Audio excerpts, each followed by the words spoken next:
Hello everyone, क्या हाल है सबका? कैसे हैं सारे? अच्छा। आज का जो टॉपिक है, आज का जो क्वेश्चन, जो ये लेक्चर मैं रिकॉर्ड कर रहा हूँ, ये बेसिकली सिर्फ एक एडिशनल क्वेश्चन है जो कि मैं करवा रहा हूँ बैसेट कॉरपोरेशन के नाम से, जो कि मार्च एंड जून 2018 का क्वेश्चन है। इससे पहले मैंने एक और क्वेश्चन करवाया पास पेपर का, और वो था राइटर कॉर्पोरेशन, और बहुत डिटेल्ड क्वेश्चन था और पूरा का पूरा क्वेश्चन हमने अटेम्प्ट किया था। उसके आंसर पे हम लोग नहीं गए थे because I was just giving you guys an understanding कि हम लोग किस तरीके से उसको सॉल्व करते हैं किसी पेपर के क्वेश्चन को। राइट नाउ ये वाला जो क्वेश्चन हम लोग करने लगे हैं, ये हम लोग पूरा पढ़ेंगे, इसमें से रिस्क आइडेंटिफाई करेंगे, हर एक काम करेंगे जैसे हम लोग पेपर में सॉल्व करते हैं, आइडेंटिफिकेशन वगैरह। और सोल्यूशन में मैं आपको बताऊंगा लिखते कैसे हैं, लेकिन एट द सेम टाइम हम लोग सोल्यूशन को मेजोरिटरीली समझ रहे होंगे फ्रॉम द आंसर इटसेल्फ।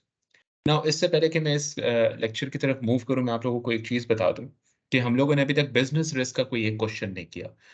अगली रिकॉर्डिंग एक फाइनल रिकॉर्डिंग होगी जिसमें मैं आपको एक क्वेश्चन का सिर्फ एक बिजनेस रिस्क का पार्ट करवा रहा हूँ just for the sake of understanding. कोई अगर अटेम्प्ट करना चाहता है इससे पहले कि मैं करवाऊं, it is red back sports के नाम से क्वेश्चन है। आप वो अटेम्प्ट कर सकते हैं। उसका पार्ट 1 जो है वो बिजनेस रिस्क के साथ डील करते हैं, और business risk is very easy समझने के लिए क्योंकि उसकी आइडेंटिफिकेशन के सिर्फ दो रूल्स हैं। जहां पे आपका प्रॉफिट हिट हो रहा हो वो एक बिजनेस रिस्क है, फ्यूचर में जहां पे प्रॉफिट हिट हो सकता है, जहां पे आपकी कैश फ्लो हिट हो रही है वो एक रिस्क है। किसी भी किस्म का डैमेज टू द ऑर्गेनाइजेशन, या वो रेपुटेशनल डैमेज है, या वो प्रॉफिट को डैमेज कर रहा है, या रेवेन्यू कम हो रहा है, हर एक चीज जो आपको डैमेज कर रही है that is your business risk. तो उसको आइडेंटिफाई करना बहुत ईजी होता है। लेकिन प्रैक्टिकली मैं एक क्वेश्चन उसका सॉल्व कराऊंगा, एक पार्ट उस क्वेश्चन का मैं आपको सॉल्व कराऊंगा। इससे पहले कि मैं उसको अटेम्प्ट करूं लाइव क्लास के अंदर, इससे बेहतर है कि आप लोग एक दफा खुद उसको अटेम्प्ट कर लो इस क्वेश्चन को। और वो उस क्वेश्चन का नाम है रेड बैक स्पोर्ट्स। आपको एग्जाम किट के अंदर वो क्वेश्चन मिल जाएगा। अगर एग्जाम किट नहीं भी है तो वो आपको ऑनलाइन बड़ी आसानी से मिल जाएगा। Red back red back sports के नाम से। अच्छा, इस क्वेश्चन की तरफ मूव करने से पहले, इस क्वेश्चन की तरफ मूव करने से पहले हम लोग एक चीज को समझ लेते हैं कि बैसेट कॉर्पोरेशन जो है ना वो मार्च जून 2018 का एग्जाम है, और ये बड़ा ही टेक्निकल क्वेश्चन है। रीजन बीइंग के इसमें जो रिस्क दिए गए हैं आपको, जो रिस्क की आइडेंटिफिकेशन, हम लोगों ने एक नॉर्मल तरीका पढ़ा है किसी भी रिस्क को आइडेंटिफाई करने का, और वो मेरे लेक्चर के अकॉर्डिंगली हुआ करता था। ये 4 स्टेप्स। अब फर्ज कर लो आपको किसी किस्म का कोई नंबर्स नहीं दिए हुए, कोई रिस्क मिल नहीं रहा, तो फिर आप कैसे रिस्क आइडेंटिफाई करते हो? मैंने आपको अपने लेक्चर में ये चीज बताई थी कि हम लोग रिस्क के बारे में तभी लिखते हैं जब हमें मटेरियल मिल रहा हो कि यार रिस्क एक्चुअली एग्जिस्ट करता है। राइट? लेकिन अगर आपको क्वेश्चन के अंदर कोई ओपन एंडेड क्वेश्चन दिया हुआ है, आपको कोई बताया नहीं गया कि यार रिस्क एग्जिस्ट करता भी है या नहीं करता, कोई चीज गलत हो भी रही है या नहीं हो रही, तो फिर आप कैसे रिस्क आइडेंटिफाई करते हो? हम लोग आज ये चीज सीखेंगे इस क्वेश्चन के अंदर। ठीक है? Let's move towards this question और इसको सॉल्व करते हैं, आइडेंटिफाई करते हैं, इसके क्वेश्चंस की रिक्वायरमेंट्स पढ़ते हैं। सबसे पहली चीज मैं आपको बता दूं, मैंने आपको पिछली रिकॉर्डिंग में ही सबसे शुरू में समझा दिया था कि कैसे हम लोग रिपोर्ट लिखते हैं। यहाँ पे एक दफा फाइनली मैं आपको रिपोर्ट लिखना सिखाऊंगा। इंट्रोडक्शन जिसको बोला जाता है टुवर्ड्स एन एग्जाम, कि आप अपना 50 मार्क्स का इंट्रोडक्शन का जो पैराग्राफ है वो कैसे लिखते हो। जैसे यहाँ पे लिखा हुआ है एग्जिबिट 1 में, आपको मेल आती है, टू किसको भेजी गई है, किसकी तरफ से भेजी गई है, सब्जेक्ट क्या है, हेलो, फिर ये वाला पैराग्राफ आपने किस तरह बना के लिखना है, ये सब कुछ तो आप लिखते ही लिखते हो। उसके बाद अपना आंसर शुरू करते हो, मतलब ये चीजें आप लिखोगे, जैसे आप मेल लिखते हो वैसे करोगे, और उसके बाद अपना आंसर शुरू करोगे। आज मैं फाइनल तरीके से आपको ये चीज भी समझा दूंगा कि कैसे किया जाता है ये दूसरे क्वेश्चन में। लेकिन अगर आप पहली वाली भी सीखना चाहते हो, इससे पिछली रिकॉर्डिंग पार्ट 7 की जो रिकॉर्डिंग है उसमें आपको जो क्वेश्चन सॉल्व हो रहा है वहां पे मैंने रिपोर्ट राइटिंग का तरीका समझाया हुआ है। Let's move towards the question. इसको पढ़ते हैं, समझते हैं कि क्वेश्चन में क्या कह रहे हैं और क्या रिक्वायरमेंट्स है इसकी। 50 मार्क्स का क्वेश्चन है अगेन, और इसमें से 46 मार्क्स सिर्फ जो होते हैं वो मेरे रिक्वायरमेंट्स के, जो मैं सोल्यूशन दूंगा। बाकी 4 मार्क्स मेरी प्रोफेशनल राइटिंग है। और प्रोफेशनल राइटिंग में सबसे पहली चीज लॉजिकल फ्लो हो मेरे आंसर का, सबसे इंपॉर्टेंट चीज पहले लिखी गई हो और सबसे लीस्ट इंपॉर्टेंट आखिर में लिखी गई हो हर क्वेश्चन के अंदर। इसके अलावा professional words, professional sentences use करना। ठीक है? This also comes in professional marks. Presentation, आपका 1 मार्क तो पहले यहीं पे पूरा हो जाता है जब आप एक रिपोर्ट लिख रहे होते हैं। 1 मार्क आपको प्रोफेशनल में से यहाँ पे मिल गया, दिस इज 1 मार्क जब आपने रिपोर्ट का इनिशियल इंट्रोडक्शन लिखा। ठीक है? फिर उसके बाद राइटिंग अच्छी हो, प्रोफेशनल मार्क्स प्रोफेशनल तरीके से लिखा गया हो, वर्ड्स प्रोफेशनल यूज करो, और कम वर्ड्स में ज्यादा चीज को एक्सप्लेन करो, एंड फाइनली आपकी लॉजिकल फ्लो के साथ आंसर हो, तो आपको प्रोफेशनल मार्क्स 4 पे 4 पूरे मिल जाते हैं। These are mostly free marks, आपको इसमें मेहनत नहीं करनी पड़ती। अगर आपकी प्रैक्टिस हुई भी है तो आप ये 4 मार्क्स बड़ी आसानी से ले सकते हैं।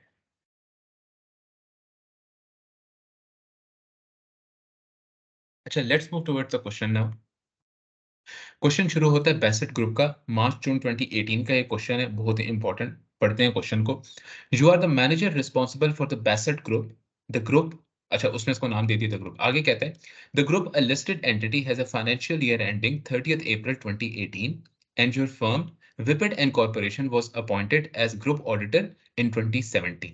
अच्छा भाई, इस जगह से मुझे क्या चीजें पता चल रही है यहाँ पे कि देखो भाई, मैं एक क्या हूँ, मैनेजर हूँ, ठीक है, एक फर्म में। फर्म का नाम क्या है? विपिट एंड कॉर्पोरेशन। मेरी फर्म का नाम ये है और मैं ऑडिट करने लगूँ एक कंपनी का, और कंपनी का नाम है बेसेट ग्रुप। ठीक है, यहां तक तो मुझे कोई चीज ऐसी खास नहीं मिली, लेकिन उसने एक चीज बोली है कि एक बेसेट ग्रुप है ना, ये ग्रुप है। ग्रुप का मतलब क्या है कि इसके अंदर सब्सिडरीज आती होंगी, इसके अंदर एसोसिएट्स आती होंगी। मेरे दिमाग में एकदम से क्लिक करना चाहिए क्या चीज, अगर ग्रुप है तो उसमें कौन सा रिस्क फॉल करता है हमेशा? ये वाला रिस्क।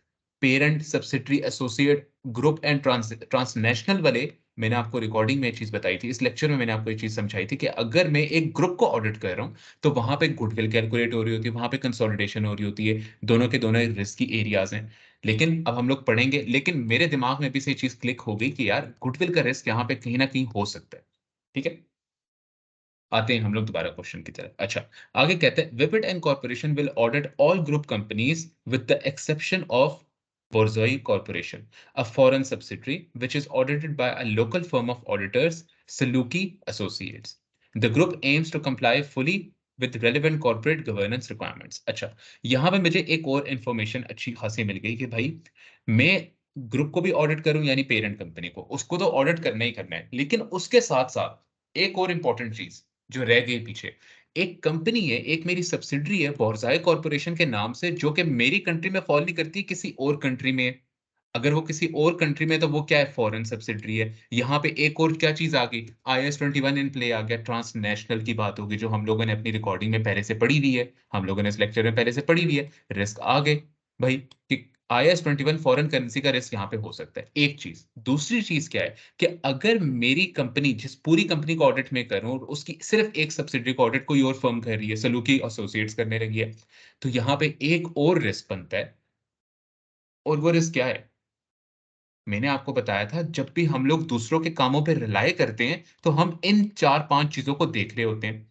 ठीक है, क्वालिफिकेशन उस बंदे की जिसका काम है। अब सलूकी कॉर्पोरेशन ने ऑडिट किया होगा बोर्साई का, उस बोर्साई की फाइनेंशियल स्टेटमेंट्स कंसोलिडेट हुई होंगी मेरे पेरेंट कंपनी में, तो वो भी तो पार्ट है ना, बोर्साई कॉर्पोरेशन जो ऑलरेडी ऑडिटेड है। ठीक है, किसी और कंपनी ने उसको ऑडिट किया, किसी और फर्म ने उसको ऑडिट किया, लेकिन उसकी फाइनेंशियल स्टेटमेंट्स, बोर्साई की फाइनेंशियल स्टेटमेंट्स, मेरी जो कंसोलिडेटेड फाइनेंशियल स्टेटमेंट्स है उसमें भी इनकॉर्पोरेट हो रही होंगी।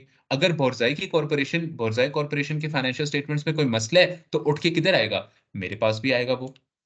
तो मुझे अब किसी और के काम पे रिलाय करना है, और रिलाय करते वक्त सारी वही चीजें फॉलो करनी है जो कि मैं ऑलरेडी पढ़ चुका हूँ यहाँ पे। ठीक है, खैर आगे बढ़ते हैं। You are provided with the following exhibits. Exhibits के बारे में मैंने आपको बताया, these are parts of a question, different parts हैं। इस क्वेश्चन के 4 डिफरेंट पार्ट्स हैं, पार्ट्स की उसने यहाँ पे हेडिंग दी है। क्या क्या हेडिंग है? पहली पार्ट की कि an email which you have received from Carrie Dunker the audit engagement partner. भाई कैरी डंकर ने मुझे मेल भेजी भी, और वो कौन है? कि वो ऑडिट एंगेजमेंट पार्टनर है। दूसरा पैराग्राफ किस चीज के बारे में बताएगा? दूसरा part, background information about the group business activities. अच्छा, ग्रुप के बारे में थोड़ी बहुत इन्फॉर्मेशन मिलेगी। तीसरा क्या है? Results of analytical procedures performed by one of the audit team. अच्छा, ऑडिट टीम के किसी बंदे ने ऑलरेडी एनालिटिकल प्रोसीजर्स परफॉर्म किए हुए हैं। ठीक है, यहां पे अब मुझे कोई इंपॉर्टेंट इंफॉर्मेशन मिल सकती है, क्योंकि कोई रिस्क है, कोई चीज है, तो सब्सटेंसिव एनालिटिकल तरीके से, जैसे हम लोग अपने लेक्चर में पढ़ते थे कि एनालिटिकल तरीके से हम लोग यहाँ पे एनालिटिकल प्रोसीजर्स लगा के कोई ना कोई रिस्क आइडेंटिफाई कर सकते हैं। वैसे हो सकता है ऑलरेडी यहाँ पे कुछ आइडेंटिफाइड हो। और लास्ट पैराग्राफ है communication from the previous auditor grey and corporation. अच्छा, पुराना ऑडिटर था, उसके साथ भी मैं कम्युनिकेट कर चुका हूँ, और उसने मुझे कोई ना कोई बात बताई होगी ऐसी जो कि मेरे लिए इंपॉर्टेंट हो शायद। ठीक है, और पैराग्राफ 2 इसी तरह से ये भी मेरे लिए इंपॉर्टेंट हो सकता है। यहाँ पे पैराग्राफ 2 नहीं, सॉरी, पार्ट 2। रिक्वायरमेंट क्या है? Respond to the instructions in the mail from the audit engagement partner. 46 marks के लिए भाई ये question. Let's go ahead and start it. Exhibit 1, mail IB engagement partner की तरफ से, इसको हम लोग अभी आगे बनाते हैं अपनी तरफ से अपने इंट्रोडक्शन के लिए। उसकी क्या क्या रिक्वायरमेंट हम लोग वो पढ़ लेते हैं। Using the information provided, I require you to prepare briefing notes for my use in which you part A आ गया भाई। क्या चीज़ है? Evaluate the audit risk to be considered in planning the audit of the group financial statements। पहला requirement मेरी आ गई मेरे पास, मैंने audit risk निकालने कितने मार्क्स किए? 18 मार्क्स दिए। मैंने आपको बताया था 12 से ऊपर अगर आपके मार्क्स चले गए, तो आपने समझ जाना है कि हर एक रिस्क के लिए एग्जामिनर अब आपको 3 मार्क्स देगा। अगर 18 मार्क्स का टोटल ऑडिट रिस्क का क्वेश्चन है और हर एक रिस्क के लिए मुझे 3 मार्क्स मिल रहे हैं, तो कितने ऑडिट रिस्क मैंने आइडेंटिफाई करके उनके ऊपर लिखना है? 6 बस। मैं 6 के ऊपर लिखूंगा, मेरा क्वेश्चन पूरा हो जाएगा। ठीक है? आगे आते हैं, अगली रिक्वायरमेंट है identify and explain the matters which the audit team should approach with a high degree of professional scepticism. अब इस पार्ट के लिए उसने हमें 9 मार्क्स दिए हैं और 9 मार्क्स का मतलब ये है, अगर एक प्रोफेशनल स्केप्टिसिज्म को मैं समझूं, तो प्रोफेशनल स्केप्टिसिज्म के बारे में मैंने एक छोटी सी इंट्रोडक्शन दी थी अपने लेक्चर में कि भाई प्रोफेशनल स्केप्टिसिज्म होती क्या चीज है। हमने पढ़ा था कि भाई जो मर्जी हो जाए, ब्ला ब्ला ब्ला, ऑडिटर क्या है कि हम लोग जिस वक्त भी किसी चीज पे रिलाई कर रहे हैं ना, एज एन ऑडिटर हमने हमेशा शक्की रहना है। और कुछ रिस्क ऐसे होते हैं जिसके ऊपर हम लोग एक्स्ट्रा शक्की रहते हैं हमेशा। अगर आप एक बिजनेस रिस्क आइडेंटिफाई कर रहे हो, अगर आपने यहाँ पे लेट्स सपोज ये एक बिजनेस रिस्क आइडेंटिफाई किया, इसके ऊपर लिखा, तो उससे रिलेटेड जितनी इंफॉर्मेशन अब आप लोगे उस जगह को ऑडिट करने के लिए, उसके अगेंस्ट अब आपको प्रोफेशनली स्केप्टिसिज्म रखनी पड़ेगी ना। आपको शक्की होना पड़ेगा ताकि आप ठीक तरीके से उस जगह को ऑडिट कर सको, क्योंकि ऑलरेडी वहां पे एक रिस्क है। तभी तो आप ठीक तरीके से सब्सटैंटिव प्रोसीजर बना सकोगे। अगर ऑडिट रिस्क ज्यादा है, मटीरियल मिसस्टेटमेंट के चांसेस ज़्यादा है, तभी आप ठीक तरीके से काम करना चाहते हो, तो किस तरह से ठीक तरीके से काम करोगे? ज़्यादा काम करोगे तभी आपका रिस्क कम होगा। और ज़्यादा काम कब करोगे? जब आप शक्की होगे, हर चीज़ पे शक करोगे। जो-जो एविडेंस मिलेगा, सबके ऊपर आपने एक प्रोफेशनली स्केप्टिसिज्म रखना है अपने ऊपर। एक स्केप्टिक एटीट्यूड रखना है, ठीक है? 9 मार्क्स के लिए। अब ये 2 पहले जो मार्क्स है ना, मुझे इनको अलग-अलग लिखने की ज़रूरत नहीं है। पार्ट 1 एंड पार्ट 2 का मैं लिखूँगा पूरा एक क्वेश्चन, ठीक है? एक हेडिंग दूँगा और उसमें मैं ऑडिट रिस्क आइडेंटिफाई करूँगा, और जहाँ पे मुझे लगता है कि ऑडिट रिस्क एक ज़्यादा है, वहाँ पे मैं नीचे उसको थोड़ी-सी एक और पैराग्राफ में एक्सप्लेन कर दूँगा कि भाई इस पार्ट के लिए अब आपने प्रोफेशनल स्केप्टिक एटीट्यूड रखना है, और इन चीज़ों के ऊपर मैनेजमेंट से आपने सवालात पूछने हैं, इन चीज़ों को आपने चैलेंज करना है मैनेजमेंट की, ठीक है? मैनेजमेंट की कुछ असम्पशन्स होंगी, उस असम्पशन्स को आपने चैलेंज करना है। ये अब कैसे करना है हम लोग आगे जाके पढ़ेंगे, ठीक है? ऑडिट एविडेंस को हम लोग चैलेंज करेंगे, ये बात हमेशा याद रखनी है, डाटा 3 वाली बात। आगे आ रहा हूँ, मेरे पार्ट ए, पार्ट 2 में समझ चुका हूँ। इसके लिए उसने 9 मार्क्स दिए, मैं मार्क्स के ऊपर ज़्यादा गौर नहीं करूँगा। मैं गौर करूँगा तो एक चीज़ पे करूँगा कि ऑडिट रिस्क मैंने कितने लिखने हैं, 6 लिखने हैं। मेरी कोशिश है कि हाई रिस्क ऑडिट रिस्क के बारे में मैं लिख दूँ, जहाँ पे हाई रिस्क है, जो कि ज़्यादा इम्पोर्टेंट है। अगर उनके अगेंस्ट मैं कितने लिख दूँ? 6 ही मैं अगर लिख दूँ, प्रोफेशनल स्केप्टिक एटीट्यूड वाले 6 पैराग्राफ्स लिख दूँ उन ऑडिट रिस्क के लिए, तो क्या होगा कि भाई मेरे हर प्रोफेशनल स्केप्टिसिज्म वाले पैराग्राफ के लिए almost 1.5 to 2 marks which are equal to 12, 10 से 12 मार्क्स वहाँ पे मिल गए, मेरे 9 मार्क्स यहाँ पे पूरे हो जाते हैं। ठीक है? आगे आते हैं। पार्ट बी में वो कहता है to assist with the audit assistants understanding of our audit strategy in respect of Borzoi corporation. अच्छा, अब उसने बोरज़ाई कॉर्पोरेशन की बात करती वही जहाँ पे मुझे डर था कि भाई वो कैसा क्वेश्चन पूछेगा। हम लोग कंपोनेंट ऑडिटर के ऊपर रिलाई करने लगे। क्या कहते हैं? Explain the term significant component and assess whether Borzoi corporation is a significant component of the group. अच्छा, अब ऑडिट के ये जो हम लोगों ने 3 चैप्टर्स मुकम्मल किए हैं, मैंने आपको इसके अंदर से कॉन्सेप्चुअलाइज़ चीज़ें समझाई थी, जिसमें audit risk, substantive procedure, business risk, relying on the work of others, जो अच्छी चीज़ें हैं जो कि पेपर में लाज़मी आती हैं, वो चीज़ें मैंने आपको समझाई थी। इसके अलावा मैंने आपको बोला था कि बुक के अंदर से आपने थ्योरी लाज़मी पढ़नी है। सिग्निफिकेंट कंपोनेंट आपका चैप्टर नंबर 9 या चैप्टर नंबर 7 से लेकर 9 के दरमियान में फॉल करता है। अगर आपने थ्योरी पढ़ी है, तो आपको वहाँ पे मिल गया होगा ये। अगर आपको वहाँ पे मिल गया होगा सिग्निफिकेंट कंपोनेंट का, तो आपको ये भी पता होना चाहिए कि यार सिग्निफिकेंट कंपोनेंट क्या चीज़ होती है? सिग्निफिकेंट कंपोनेंट वो चीज़ होती है, कंपोनेंट क्या चीज़ है? कंपोनेंट वो चीज़ है, मेरी कंपनी का एक और हिस्सा, सब्सिडियरी मेरे पेरेंट कंपनी का एक और हिस्सा है, एसोसिएट मेरी पेरेंट कंपनी का एक और हिस्सा है। तो यहाँ पे बोरज़ाई कॉर्पोरेशन क्या है? एक कंपोनेंट बन गया मेरे लिए। क्या वो सिग्निफिकेंट है? सिग्निफिकेंट का मतलब क्या? क्या वो इम्पोर्टेंट है या नहीं? क्या वो इम्पोर्टेंट है या नहीं? पहले तो हमें सिग्निफिकेंट कंपोनेंट को एक्सप्लेन करना पड़ेगा कि ऑडिट के अंदर भाई सिग्निफिकेंट कंपोनेंट क्या होता है। अब जिसने थ्योरी के अंदर ये चीज़ पढ़ी हुई है कि भाई what is a significant component, उसको पता होगा सिग्निफिकेंट कंपोनेंट वो होता है जिसके टोटल एसेट्स 15% से ऊपर फॉल कर रहे हो।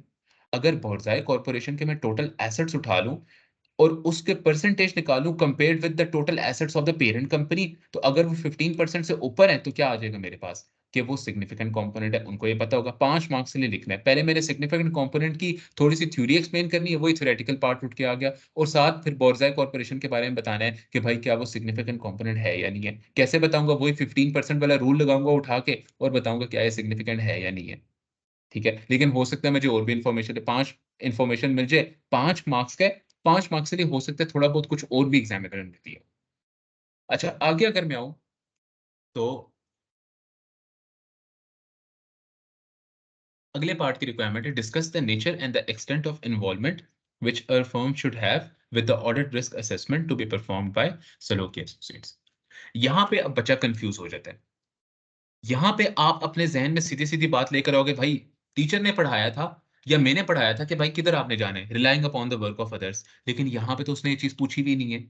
यहाँ पे जो बच्चा कन्फ्यूज़ होता है वो इसी चीज़ के लिए हो जाता है कि भाई यहाँ पे वो किसी तीसरी पार्टी के बारे में बात कर रहे हैं और हम लोग उसके काम पे रिलाय करने लगे और बताओ कैसे रिलाय करें? नहीं, उसने पूछा है कि भाई हमारी इन्वॉल्वमेंट जो सलूकी एसोसिएट्स अभी ऑडिट करेगा बुर्ज़ोई कॉर्पोरेशन का, उस ऑडिट के दरमियान में हमारी इन्वॉल्वमेंट क्या होनी चाहिए विद सलूकी एसोसिएट्स।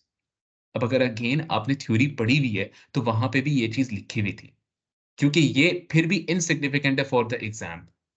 तो ये थ्योरी के अंदर आ जाता है। अगर आपने थ्योरी पढ़ी भी है, तो आपको सारा कुछ ये आता होगा। वही सारे पॉइंट्स कॉपी पेस्ट करके आपने यहाँ पे लिख देने हैं। अगर आपको याद हो जब आप बच्चे थे, छोटे से तो एसबीआर के अंदर क्या पढ़ा करते थे? मैनेजमेंट कमेंट्री पढ़ते थे। आप एसबीआर के अंदर डिफरेंट चीज़ें पढ़ते थे, स्टैंडर्ड्स पढ़ लेते थे। आपने इंटीग्रेटेड रिपोर्टिंग पढ़ी है। आपने करंट इश्यूज़ पढ़े हैं। पेपर में जब वो क्वेश्चन आता था क्या करते थे? अगर उसने कुछ एडवांटेजेस, डिसएडवांटेजेस पूछे हैं इंटीग्रेटेड रिपोर्टिंग के और वो रिलेट करना चाह रहा है सिनेरियो के साथ, तो आप रिलेट ना भी करो। आप वही चीज़ कॉपी पेस्ट उठा के लिख देते अपने आंसर के अंदर, पेपर के अंदर, तो आपके मार्क्स पूरे आने थे। सेम यही केस है इन दोनों चीज़ों में भी। यहाँ पे सिर्फ़ एक छोटा-सा पार्ट सिग्निफिकेंट कंपोनेंट का पॉज़ कॉर्पोरेशन के साथ आपने लिंक करना है बस, 15% वाले केस के साथ। और दूसरी चीज़ में सारा का सारा 7 मार्क्स के लिए उसने क्या थ्योरी पूछी हुई है। अगले क्वेश्चन में वो क्या पूछता है? Using the information provided in exhibit 4, discuss the ethical and professional issues and explain the actions that Vipid corporation should have taken at the acceptance stage to avoid any issues occurring again. अच्छा, हम लोगों ने अभी तक professional और ethical issues के बारे में नहीं पढ़ा। हमारा ये टॉपिक जैसे ही खत्म होगा, हम लोग अपने फाइनल क्वेश्चंस को पूरा करेंगे, तो हम लोग आगे मूव कर जाएंगे professional issues and ethical issues की तरफ। ठीक हो गया? और बाकी जितने भी टॉपिक्स हमारे रह गए हैं relating to the other chapters. ठीक हो गया? मैं अगेन एंड अगेन आप लोगों को ये बात बोल रहा हूँ कि अगर आपका थ्योरी पढ़ो, बुक से थ्योरी लाज़मी पढ़ो, क्योंकि टीचर आपको थ्योरी नहीं पढ़ा सकता। या वो बुक पढ़ा सकता है या आपके दिमाग में इम्पोर्टेंट चीज़ें बिठा सकता है।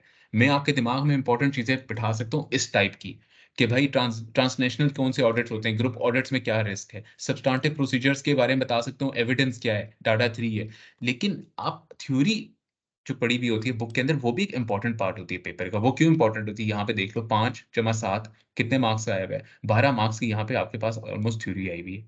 अब अगर आपने पढ़ा हुआ है थ्योरी को, तो आपको ये बहुत ईज़ी लगेगा। मुझे समझाने की ज़रूरत भी नहीं पड़ेगी आपको। इसलिए do read the theory, always read the theory. पूरी बुक आपने एक दफ़ा पढ़ी हुई हो और उसमें से इम्पोर्टेंट चीज़ें हाइलाइट की हुई हो। हाँ, do not expect this from me कि मैं आपको रिप्लाई नहीं करूँगा किसी चीज़ पे। आप मुझे कमेंट पे प पूछो, या मुझे मेरा नंबर भी मौजूद होता है हर एक वीडियो के डिस्क्रिप्शन में, वहाँ पे पूछो, I will answer your questions. ठीक है? और अगर आप पूछोगे, आपकी थ्योरी में कोई मसला आ रहा है, कोई चीज़ समझ नहीं आ रही, तो I will be more than happy to assist you with it. Let's move towards the question. अब हम लोग समझते हैं, हम लोगों ने पहला पार्ट जो हमने सॉल्व करना है वो ऑडिट रिस्क का है, और प्रोफेशनल स्केप्टिसिज्म के बारे में एक-एक हमने पैराग्राफ लिखना है हर एक ऑडिट रिस्क के साथ। 6 ऑडिट रिस्क मैंने आइडेंटिफाई करने हैं, उसके ऊपर मैंने लिखना है। आ जाओ जी।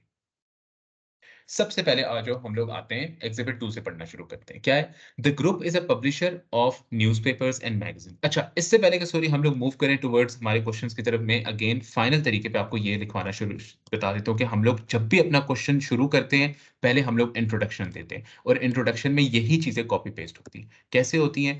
यहाँ पे अगर मैं आ जाऊँ अपने क्वेश्चन को सॉल्व करने के लिए, तो मैं कैसे करूँगा?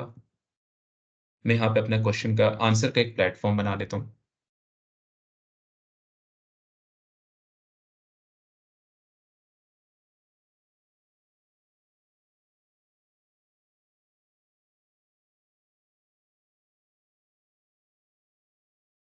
ठीक हो गया? यहाँ से मैं अपने क्वेश्चन को शुरू करूँगा। आ जाते हैं इसकी तरफ। अगेन सारा कॉपी पेस्ट करो, सारा का सारा उठा के कॉपी पेस्ट है। यूं पेपर के अंदर भी आपको कॉपी पेस्ट का ऑप्शन मिलता है। टू, अब ये चीजें सिर्फ आपने बदल दी है। आप क्योंकि ऑडिट मैनेजर हो तो फ्रॉम ऑडिट मैनेजर हो जाएगा। यहाँ पे आके फ्रॉम फ्रॉम कर दो, फ्रॉम ऑडिट मैनेजर, और जिसको आपने मेल भिजवानी है वो पहले क्वेश्चन के अंदर फ्रॉम में पड़ा हुआ था, उसको टू में उठा के रख दो। ठीक है, मतलब अब आप किसको भेज रहे हो? ऑडिट एंगेजमेंट पार्टनर को भेज रहे हो फ्रॉम ऑडिट मैनेजर। सब्जेक्ट में चेंज नहीं होना, सब्जेक्ट में वही रहना है। आगे बात अब इंट्रोडक्शन की। हेलो जैसे लिखा हुआ है वैसे ही हम लोग हेलो लिख देंगे। यहाँ पे हेलो लिखा मैंने, ठीक है, और इसके नीचे से मैं अपनी इंट्रोडक्शन शुरू करूंगा। रिक्वायरमेंट क्या थी? Using the information provided I require you to prepare briefing notes. मैं क्या लिखूंगा भाई कि मेरा आंसर तो उसके बाद ही शुरू होगा, तो मैं लिखूंगा below I have prepare briefing notes for your use for the audit of, क्या कंपनी का नाम है? बेसेट। For the audit planning of बेसेट। ठीक हो गया, मेरी इंट्रोडक्शन आ गई। अब इसके बाद मैंने उसको बताना है कि मैंने अपने आंसर में किया क्या क्या है, क्या क्या किया होगा। जो क्वेश्चन उसने मांगे हैं भाई वही किया हुआ है ना मैंने, उससे ज्यादा बढ़ के तो मैंने कुछ नहीं किया होगा, तो मैं वही चीजें कॉपी पेस्ट कर दूंगा। तो मैं यहाँ पे कैसे करूंगा? पहला क्वेश्चन मैंने कॉपी किया, इधर आया, मैं यहाँ पे लिखूंगा आई हैव पेस्ट। इवेल्युएट की जगह पास्ट टेंस में कर दूंगा evaluated the audit risk to be considered in planning and financial of the group financial statements. बस मैंने एक चीज लिख दी। आगे मैं बताऊंगा उसको further I have also identify and explain, पूरा कॉपी किया, यहाँ पे आया, पेस्ट कर दिया। अब जैसे पूरा सेंटेंस बनाते हैं वैसे बना दूंगा मैं इसको। Identified and explain the matters which the audit team should approach with a high degree of uncertainty, with a high degree of professional skepticism. आगे मैं उसको बताऊंगा मैंने क्या किया है। आई हैव ऑल्सो, ऑल्सो के बाद क्या करूंगा? ये वाला कॉपी करूंगा और पेस्ट कर दूंगा। एक्सप्लेन को मैं एक्सप्लेन में कन्वर्ट कर दूंगा। I have also explained the term significant component and assessed whether Borzoi Corporation is a significant component of the group,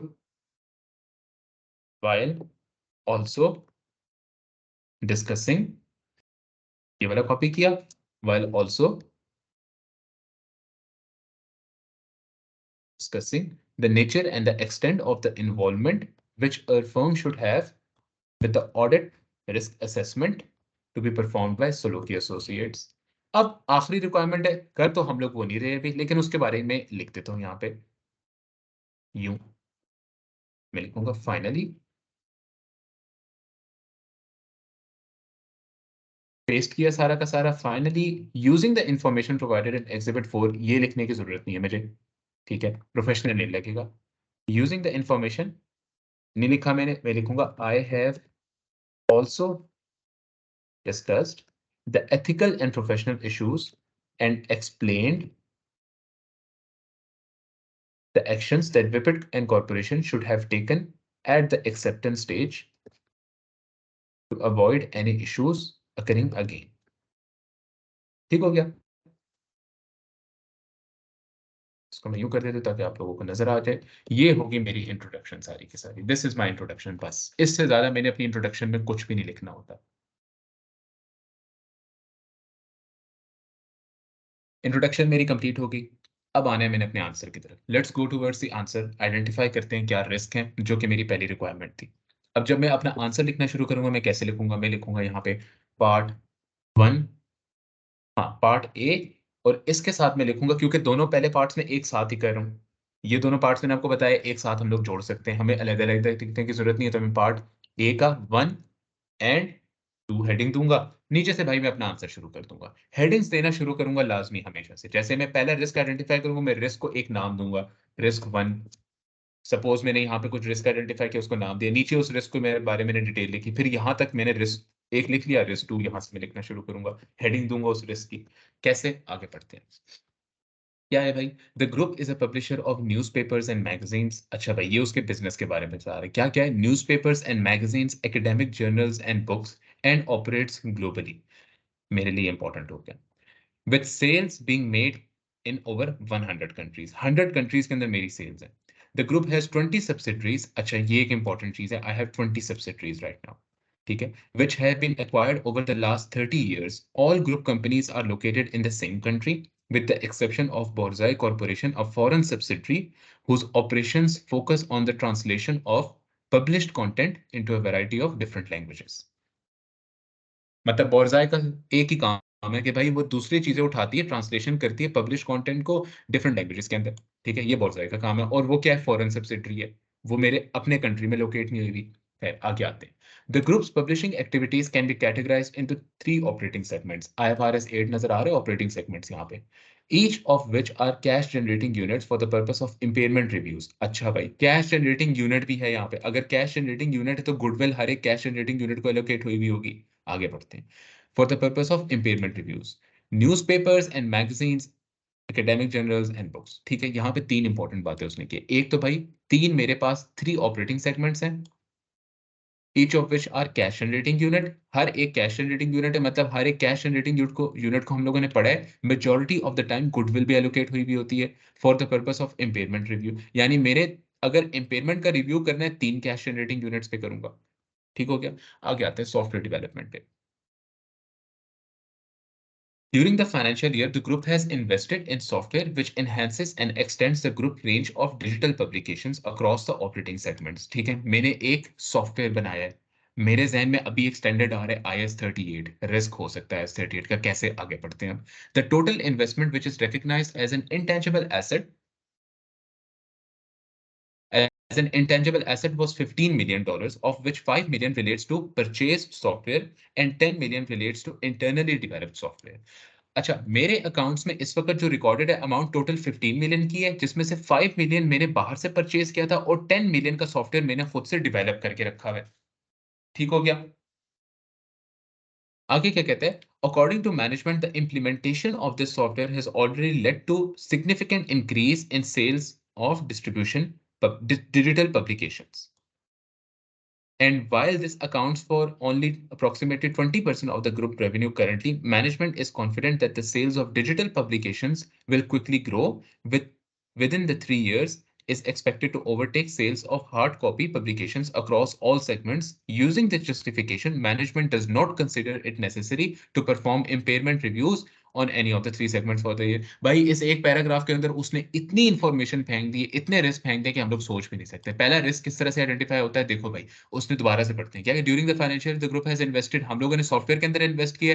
total cost software की क्या है, 15 मिलियन है, जिसमें से 5 मिलियन जो है हमने बाहर से खरीदा है. बाहर से खरीदने वाला सॉफ्टवेयर जो हम लोग कैपिटलाइज कर सकते हैं, उसके अंदर किसी किस्म का रिस्क नहीं है. अगले सॉफ्टवेयर के बारे में कहता है कि भाई वो $10 मिलियन का जो सॉफ्टवेयर है वो इंटरनली डेवलप्ड है. पहला रिस्क हो सकता है यहाँ पे हमारा क्राइटेरिया ऑफ IS38 पूरा ना हो रहा हो, उसके बावजूद मैनेजमेंट ने इसको कैपिटलाइज कर लिया है और ये रिस्क बन जाता है. अब ये 10 मिलियन की मैं मटेरियलिटी कैलकुलेट कर लूंगा with the total amount of the assets, तो मेरे पास मटेरियलिटी भी आ जाएगी. ठीक हो गया. आगे हो गया, कहते हैं according to the management the implementation of this software has already led to significant increase in sales of digital publications. अच्छा, मैं डिजिटल पब्लिकेशंस देता हूं. ठीक है. And while this accounts for approximately 20% of the group revenue, management is confident that the sale of digital publications will quickly grow and within 3 years is expected to take sales of hard copy across the operating segments. अच्छा, ये देखो, अब ये यहाँ पे बड़ी important बात कर रहे हो. एक बहुत इंपॉर्टेंट बात कर रहे हैं. वो ये बात बता रहे हैं कि भाई मेरे पास एक एक और सेगमेंट बनता जा रहा है. कैसे? कि हम लोग ऑलरेडी 3 सेगमेंट्स बना के अपने बैठे हुए थे ऊपर, जिनको हम लोग आईएफआरएस 8 के अकॉर्डिंगली एक सेपरेट सेगमेंट डिस्क्लोज करते थे. लेकिन जब से मैंने ये वाला एसेट कैपिटलाइज किया है, मेरी डिजिटल सेल्स इंक्रीज हो गई है. अभी तक वो कहता है कि बाकी 3 जो मेरे पास थे, बाकी 3 जो थे, अभी मैंने डिजिटल सेल निकाली. मतलब इसकी वजह से, इस सॉफ्टवेयर की इन्वेस्टमेंट की वजह से, $10 मिलियन की इन्वेस्टमेंट की वजह से मेरी डिजिटल सेल्स इंक्रीज होना शुरू हो गई. इससे पहले मेरी सारी कितनी कौन सी सेल्स थी, हार्ड कॉपी की सेल्स थी. मतलब मेरे जो बाकी 3 सेगमेंट्स थे वो हार्ड कॉपी पे बेचते. और जो बाकी के मेरे एक जो नया सेगमेंट बनता जा रहा है जिसकी सेल्स मेरी इंक्रीज हो रही है, वो डिजिटल सेगमेंट है. और हो सकता है कि आईएफआरएस 8 के अकॉर्डिंगली उसको सेपरेटली डिस्क्लोज होना हो एज ए सेगमेंट. क्यों? क्योंकि Sales of digital publications, while this accounts for approximately 20% of the group revenue currently, यानी digital publication itself 20% of the group revenue को represent कर रहे हैं इस वक्त, और ये फ्यूचर में इंक्रीज भी होने लगे। अगर अभी वो 20% पे रिप्रेजेंट कर रहे हैं, तो आपको नहीं लगता कि IFRS 8 कहते हैं कि भाई 10% के ऊपर आप कर लो, 10% के ऊपर आप सेपरेट एक सेगमेंट डिस्क्लोज करते हो, तो अभी वो तो 20% पे जा चुके थे, उसको क्या सेपरेट डिजिटल पब्लिकेशंस को एज अ सेपरेट सेगमेंट नहीं डिस्क्लोज होना चाहिए अकॉर्डिंग टू IFRS 8? एक ये रिस्क है, हो सकता है मैनेजमेंट ने ना किया वो।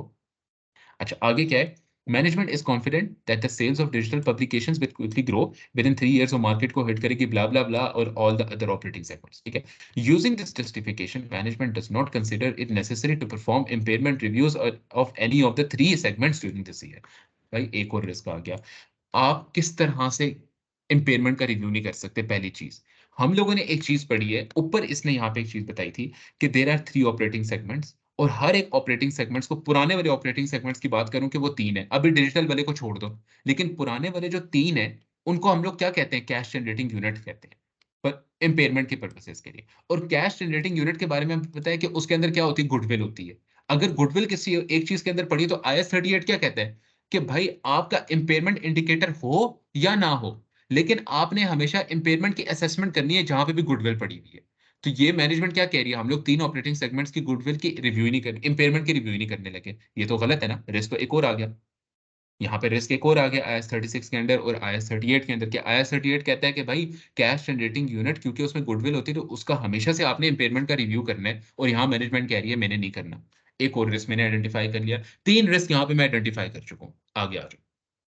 आगे वो कहते हैं newspaper and magazines publication rights के बारे में बात करने लगे। क्या कहते हैं? A substantial portion of the group's newspaper and magazine publications are protected by publication rights which protect the group's exclusive rights to publish relevant newspapers and magazines for a specified period। यानी कि ठीक है, वो उसने एक आम सी बात बताई कि हमारा एक ग्रुप का जो क्या है, substantial portion of the group protected by publication rights है हमारे पास, और वो मेरे ग्रुप को प्रोटेक्ट करते हैं, ठीक है? पब्लिकेशन राइट्स अगर मेरी चीजों को प्रोटेक्ट करते हैं, तो उसके ऊपर मेरा कंट्रोल है, तो कंट्रोल है तो क्या बन गया? वो मेरे लिए एक एसेट बन गया, ठीक हो गया। एसेट को अमोर्टाइज होना चाहिए, और ये एक इंटेंजिबल एसेट बनेगा। अच्छा, 5 मिनट परचेज सॉफ्टवेयर, ठीक है। The group owns more than 200 publication rights. अच्छा, मेरे पास 200 पब्लिकेशन राइट्स है which range in the period of exclusively from 5 years to 30 years. यानी मेरे पास जो पब्लिकेशन के राइट्स पड़े, पब्लिकेशन राइट्स को आप एज अ टाइप ऑफ क्या समझ सकते हो कि भाई पब्लिकेशन राइट्स वो चीज होती है, आपका एक एग्रीमेंट है गवर्नमेंट के साथ कि इस कैटेगरी के अंदर बुक सिर्फ मैं ही बेच सकता हूँ और कोई नहीं बेच सकता। अब उस के उसको खरीदने के लिए, उस राइट को खरीदने के लिए आपने कुछ पैसे पे किए होंगे, और ये आपका एक pre determined number of years तक ये एग्रीमेंट चलेगा। जितने साल तक ये एग्रीमेंट चल रहा है और आपका कंट्रोल है अब पूरी मार्केट पे, आपके इस एग्रीमेंट की वजह से आपको फ्यूचर में इकोनॉमिक बेनिफिट मिलना है, ठीक है? तो आप इसको क्या करोगे? कैपिटलाइज करोगे अंडर IAS 38। और अब उनके पास 200 डिफरेंट पब्लिकेशन राइट्स पड़े हुए हैं, और वो रेंज करते हैं 5 से 30 साल के दरमियान में। मतलब हर एक एग्रीमेंट या 5 साल का भी हो सकता है, और उनमें बहुत से ऐसे 30 साल के भी हो। अब जो 5 साल का है, उसको डेप्रिशिएट होना चाहिए 5 साल के ऊपर, जो 30 साल के उसको 5 30 साल पे डेप्रिशिएट होना चाहिए। यहाँ तक तो समझ गए। लेकिन आगे वो क्या कहता है? आगे कहता है the publication rights are recognised as an intangible asset with a carrying amount of 7.9 million. अच्छा, उसकी कैरिंग अमाउंट दे दी। The group's accounting policy is to amortise all publication rights at an average period of 25 years. गलत कर रहा है। क्यों गलत कर रहा है? कि भाई अभी आपने ऊपर ये चीज बताई कि मेरे पास 200 पब्लिकेशन राइट्स पड़े, यानी 200 एग्रीमेंट पड़े, और हर एक एग्रीमेंट यानी 200 के अंदर कुछ ऐसे भी है जो कि 5 साल की लाइफ के, और कुछ ऐसे भी है जिनका 30 साल की लाइफ है, और आप सबको डेप्रिशिएट कितने पे कर रहे हो? 25 ईयर्स पे कर रहे हो। यहाँ पे उसने ये चीज बता दी। तो क्या ये गलत है? ठीक है, गलत है ना? कि जिनकी लाइफ 5 साल है उनको 5 साल पे करो, जिनकी लाइफ 30 साल है उनकी 30 साल पे करो। कुछ हो सकता है 27 साल के भी हो, कुछ हो सकता है 25 साल के भी हो। तो हर एक पब्लिकेशन राइट को उसकी determined number of years of जो एग्रीमेंट हुआ हुआ है, या जो उसकी लाइफ है, उसके ऊपर उसको अमोर्टाइज होना चाहिए, ना कि पूरे के पूरे 25 साल पे एवरेज लेके आप नहीं कर सकते, ठीक है? इस वजह से एक ये चीज, एक और रिस्क मैंने आइडेंटिफाई कर लिया यहाँ पे। यहाँ पे क्या अमोर्टाइजेशन IAS 38 वाली बात आप कर दोगे, या फिर डायरेक्ट अमोर्टाइजेशन की बात कर दोगे कि यहाँ पे डेप्रिसिएशन गलत पॉलिसी के अकॉर्डिंगली हो रही है, ठीक है? एक और रिस्क आ गया। यहाँ पे उसने आपको कैरिंग अमाउंट भी दी थी 7.9 मिलियन की। हमें अभी तक टोटल एसेट्स नहीं मिले, जब वो मिल जाएंगे तो हम लोग मटीरियलिटी भी कैलकुलेट कर सकते हैं। आगे आ जाओ। कितने हो गए मेरे पास रिस्क? 1 2 3 और 4 हो गए मेरे पास रिस्क। खैर, आधे से ज्यादा अभी तक मैं पहुंच चुका हूँ, 6 टोटल मैंने रिस्क आइडेंटिफाई करने, ठीक है। आगे क्या कहता है, the group commissions authors to write books for which the group owns the copyright. अच्छा, मैं जो बुक्स लिखवाता हूँ वो ऑथर से लिखवाता हूँ, और कॉपीराइट भी उन बुक्स का मेरे पास होता है, ऑथर के पास नहीं होता, मतलब वो भी एक मेरा एसेट हो गया, ठीक है। आगे क्या कहते हैं, when a book is commission the author is paid a royalty advance. अब यहां पे रॉयल्टी को समझने की कोशिश करो। F7 F8 इन दो सब्जेक्ट्स के अंदर, और इवन के SBR रेवेन्यू वाले IFRS 15 में आप ये चीज पढ़ चुके हो, व्हाट इज रॉयल्टी। रॉयल्टी क्या चीज होती है कि मैंने एक फोन बनाया या मैंने एक माउस बनाया आज, ये मैंने माउस बनाया और मैं इसका डिजाइनर हूं, मैं हूं सब कुछ, लेकिन मैं बेचूंगा नहीं, मैं उसको बनाऊंगा नहीं, मैंने सिर्फ इसको डिजाइन किया और मैंने एक कंपनी को बेच दिया वो डिजाइन, और बेचते वक्त मैंने एग्रीमेंट किया कि भाई आप हर एक माउस जो बिकेगा उसके ऊपर $2 या ₹2 मुझे दोगे, या £2 मुझे दोगे। दैट इज योर रॉयल्टी, कि हर एक प्रोडक्ट जो सेल हो रहा है उसके ऊपर आपको रॉयल्टी मिल रही है, ठीक है। अब वो कंपनी का रेवेन्यू नहीं है, वो नहीं रिकॉर्ड कर सकती, वो उसको एज एन लायबिलिटी रिकॉर्ड करेगी, एक जगह पे रिसीवेबल लायबिलिटी रिकॉर्ड करेगी क्योंकि उसने मुझे पे करना है। लेकिन यहाँ पे क्या हो रहा है कि मैं अभी से अपने जो बुक के ऑथर्स हैं, जो कल को बुक्स उसकी सेल होनी है तो उसमें मुझे रॉयल्टी पे करनी पड़ेगी, ठीक है। मैं क्या करता हूँ, ऑथर्स को अभी से ही वो रॉयल्टी जो है एडवांस में पे कर रहा हूँ कुछ ना कुछ, जहां तक तो मुझे कुछ नहीं नजर आ रहा गलत। The amount of which depends on the expected sales of the book। अच्छा, जो मैं रॉयल्टी एडवांस में रिकॉर्ड करता हूँ ना, वो डिपेंड कर रही होती है मेरी एक्सपेक्टेशन के ऊपर कि भाई कितनी सेल्स होंगी बुक। यहाँ पे किसी किस्म का रिस्क मिल रहा है, सोचो जरा। आगे बढ़ते हैं, देख लेते हैं कोई रिस्क है या नहीं। The group's accounting policy is to defer the cost by treating the royalty advance as a prepayment within the current assets until the book is published. Once published, the cost begins to be recognized as an expense spread over a 10-year period. The group finance director does not have a justification for this 10-year period rather than it being an industry practice. The total royalty advance projected to be recognized within the current assets at 30th April 2018 is 3.4 million। अच्छा, यहां पे मुझे सिर्फ एक चीज का मसला लग रहा है कि भाई ये जो आप कॉस्ट रिकॉग्नाइज करते हो रॉयल्टी एडवांस की, वो 10 ईयर के पीरियड पे करते हो और आपके पास इसकी कोई जस्टिफिकेशन भी नहीं है, ठीक है। इसकी जस्टिफिकेशन के ऊपर मैं क्वेश्चन उठा सकता हूँ कि आप सिर्फ इंडस्ट्री प्रैक्टिस के ऊपर क्यों कर रही हो ये। इजंट इट पॉसिबल कि इंडस्ट्री जो है वो किसी और टाइप्स की बुक्स लिखती है और आपकी जो बुक है वो किसी और टाइप्स की हो, तो उसकी लाइफ जो है वो 10 ईयर्स ना हो, आपकी बुक की लाइफ 3 ईयर्स हो, 2 ईयर्स हो, 5 ईयर्स हो, लेकिन वो जरूरी तो नहीं है ना इंडस्ट्री के साथ मैच करे, तो एक रिस्क है। मेरे ख्याल से ये कोई लॉजिकल रिस्क नहीं है, ये कोई ज्यादा इंपॉर्टेंट रिस्क नहीं है, लेकिन रिस्क है सही। अगर मेरे रिस्क पूरे ना हो रही हो तो मैं फाइनल में इसको लिख सकता हूँ। यहाँ पे मैंने लिखने 6 रिस्क हैं, 4 मेरे पास हैं, ये मेरे पास एक एक्स्ट्रा रिस्क मुझे मिल गया, वेल एंड गुड, ठीक है। आगे चलते हैं, बोर्जॉय कॉर्पोरेशन पे आ जाते हैं। बोर्जॉय कॉर्पोरेशन के बारे में ऑलरेडी हम लोग पढ़ चुके हैं कि भाई ये एक बाहर की कंपनी और इसके अंदर रिस्क बहुत ज्यादा फॉल कर सकते हैं, कैसे, इसको पढ़ते हैं। Borzoi corporation is located in Foreland, a country which has recently experienced a political unrest, ठीक है। उधर पॉलिटिकल अनरेस्ट है बहुत ज्यादा। आगे पढ़ते हैं क्या कहते हैं भाई, the political situation has caused significant volatility of the local currency. अच्छा, लोकल करेंसी के अंदर बहुत ज्यादा इश्यूज आ रहे हैं। IS-21 का छोटा मोटा रिस्क यहाँ पे मुझे लग रहा है, लेकिन इसको पूरे को मैं हाईलाइट कर देता हूँ। लेकिन आगे बढ़ते हैं, द ऑस्का। अच्छा, वहां की करेंसी का नाम क्या है, ऑस्का नाम है। At today's date, the management accounts of Borzoi Corporation recognizes total assets of 68 million Oscar। अच्छा, टोटल एसेट 68 मिलियन के पड़े हुए, अब ये कहाँ पे आपको काम आने वाले, सिग्निफिकेंट कंपोनेंट वाली बात जो हम लोग कर रहे थे, हम लोग 15% से अबव, अगर टोटल एसेट्स टोटल ग्रुप के 15% से अबव चले गए तो हमारे लिए क्या है, सिग्निफिकेंट कंपोनेंट है, खैर। And the exchange rate is 4 oscar to $1, convert करने के लिए काम आएगा। In the last 6 months the exchange rate has fluctuated between 10 to 3, मतलब 3 से 10 के दरमियान में फ्लक्चुएट कर रहे हैं, मतलब बहुत ज्यादा वॉलिटिलिटी है। छोटा मोटा रिस्क मेरे पास उसका बन रहा है S-21 का, लेकिन हम लोग इसको आगे पढ़ते हैं, अभी हो सकता है हमें कोई और अच्छा रिस्क आगे मिल जाए, यहाँ पे कोई खास रिस्क हमें नहीं मिला अभी तक। Farland requires the use of IFRS standards, and therefore Borzoi Corporation prepares its financial statements using IFRS standards as applicable in the financial reporting framework। उसने बात हमें बता दी कि कैसे फाइनेंशियल रिपोर्टिंग, फाइनेंशियल स्टेटमेंट्स हम लोग बनाते हैं, IFRS को यूज करते हैं जैसे ग्रुप बनाते हैं, ठीक है। To help with the company's development of language translation operations, on 1st May 2017, Bassett Corporation, the parent company of the group, transferred a piece of translation software। ओ भाई, बहुत बड़ा रिस्क यहाँ पे आने वाला है। ग्रुप के अंदर एक ट्रांसफर हो रहा है, कैसे? अगर मैं लेट्स सपोज मैं हूँ, मेरा भाई है, हम दो बंदे हैं, मेरे भाई की एक कंपनी है, मेरी एक कंपनी है, मेरे भाई की कंपनी में कुछ ना कुछ मसले चल रहे हैं, उसको बिजनेस करने में थोड़ा बहुत मसला आ रहा है, मेरी कंपनी बहुत अच्छी चल रही है, मैं क्या करूंगा भाई? मैं ऐसे तो नहीं बैठा रहूंगा ना, अपने भाई की मदद करूंगा। मेरे पास एक मशीन है जो कि वो यूज कर सकते हैं, अब मैंने लेकिन अपना फायदा भी देखना है, मैनिपुलेशन कर सकता हूँ कैसे?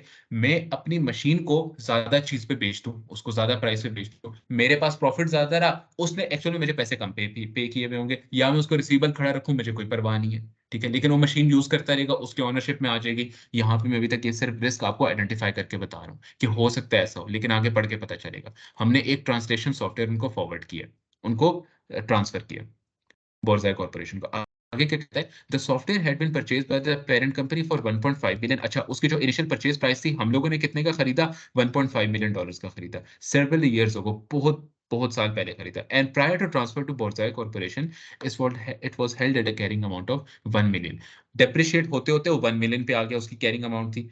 This being its cost less amortisation to date, ठीक है, अभी तक उसको रिवैल्यू नहीं किया गया, कॉस्ट लेस अमोर्टाइजेशन पे रखा गया, मतलब कि 1.5 मिलियन का खरीदा, 1 मिलियन का जब मैं ट्रांसफर कर रहा था, उस वक्त कैरिंग अमाउंट थी मेरे एसेट की, ट्रांसफर करने से पहले 5 लाख के राउंड अबाउट मैंने डेप्रिसिएशन चार्ज कर दी। आगे वो क्या कहते हैं?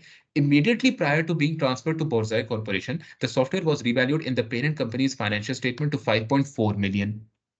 बहुत बड़ा रिस्क है कि 1 मिलियन की कैरिंग वैल्यू से आप डायरेक्ट 5.4 मिलियन पे कैसे लेके जा सकते हो? ये एक रिस्क आ गया रिवैल्यूएशन का।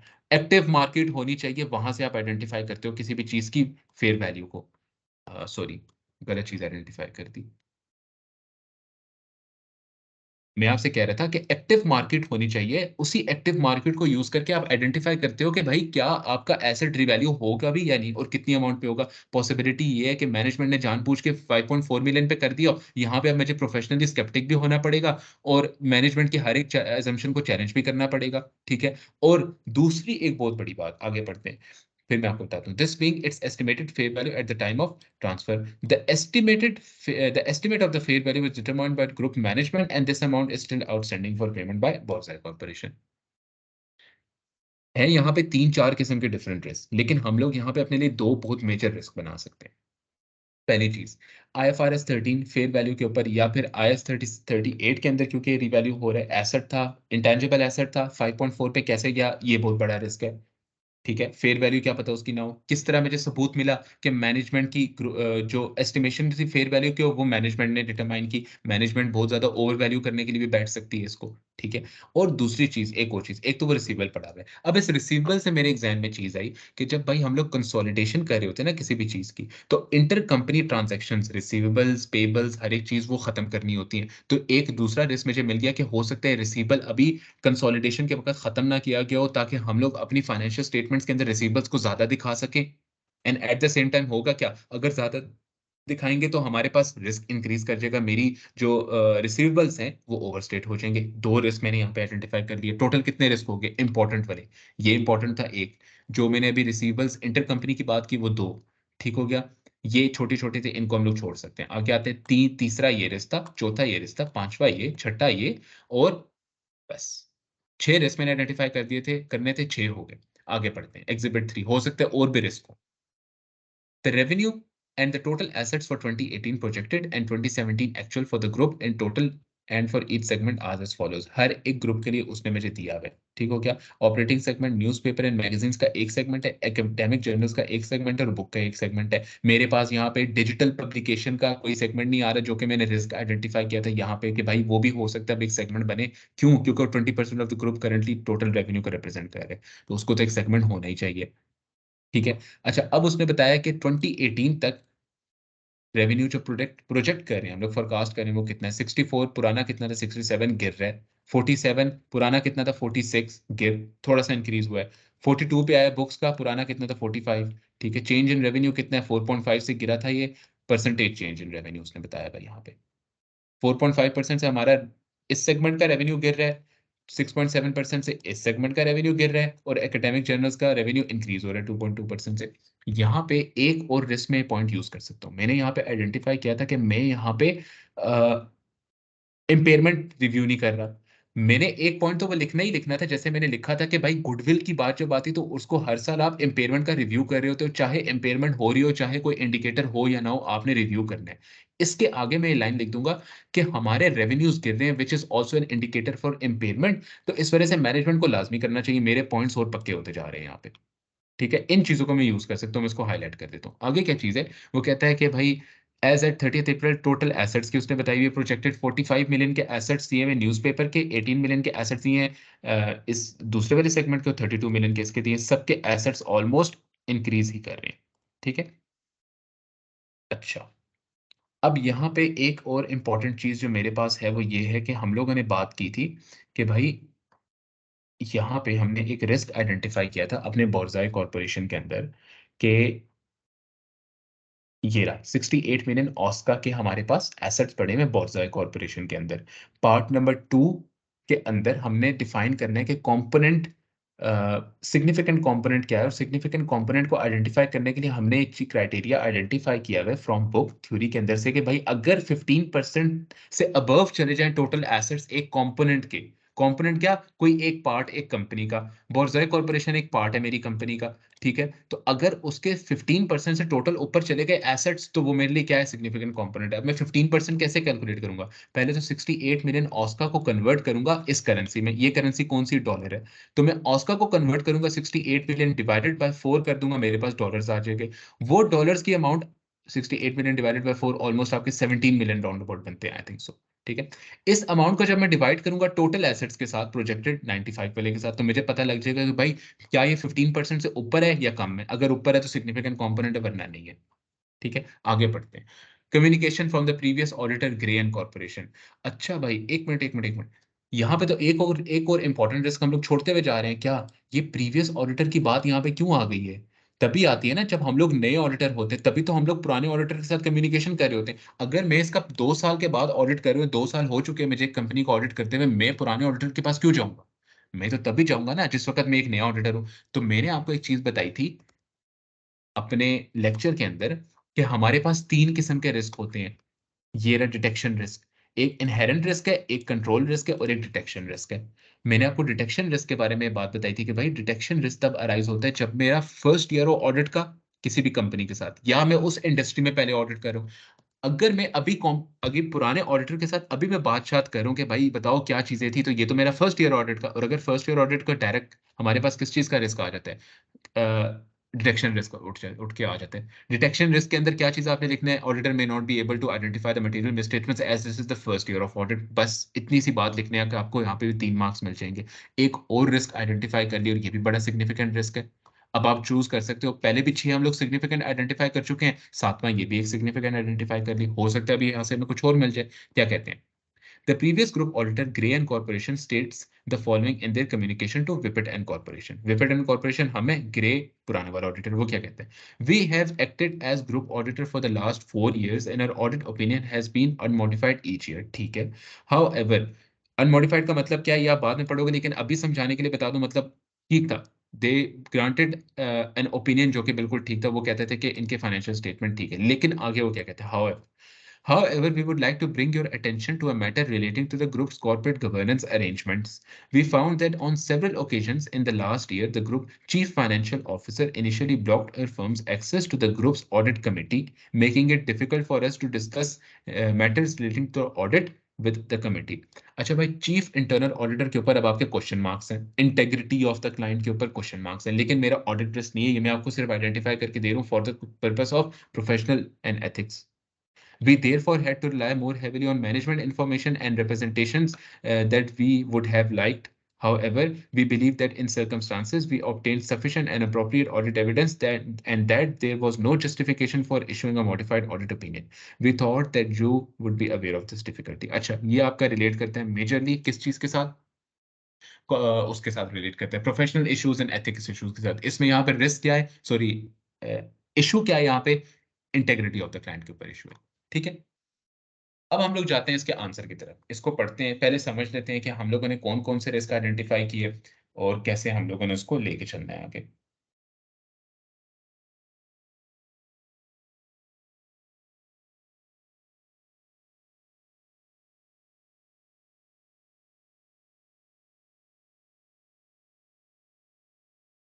आपको मैंने रिस्क आइडेंटिफाई करके दे दिए, ठीक हो क्या? यहाँ पे हमारे पास 7 किस्म के डिफरेंट जो हैं सिग्निफिकेंट रिस्क आइडेंटिफाई हो। इसके अलावा मैंने दो और रिस्क आइडेंटिफाई किए, volatility of local currency IS-21, इसके ऊपर भी लिख सकता हूँ मैं, एक और ये रिस्क है। और एक और रिस्क मैंने रॉयल्टी एडवांसेस के बारे में भी आइडेंटिफाई किया कि वो 10 साल की लाइफ यूज करते हैं, लेकिन इंडस्ट्री प्रैक्टिस क्या है? वो इंडस्ट्री प्रैक्टिस है। जरूरी नहीं है कि हम लोग इंडस्ट्री प्रैक्टिस की 10 साल की लाइफ को फॉलो करें और एक अच्छी लाइफ इनकॉर्पोरेट करें और हमारी लाइबिलिटी या एसेट के लिए। ठीक है, जरूरी तो नहीं है। हमारी बुक्स और इंडस्ट्री की बुक्स के अंदर डिफरेंस हो सकता है, दोनों की लाइफ में डिफरेंशिएशन हो सकती है। रेवेन्यू हो सकता है 10 साल तक ना जनरेट हो, 3 साल तक सिर्फ जनरेट हो। इसी वजह से ये भी गलत है। ठीक है, ये एक रिस्क आ रहा है, इसके बारे में किस तरह से लिखेंगे और इसके बारे में कैसे लिखेंगे हम लोग बाद में देखते हैं। अच्छा, एक इंपॉर्टेंट चीज, अब हम लोग ये चीज देखो आइडेंटिफाई कर चुके हैं, हमने लिखना अगेन उसी तरीके से है।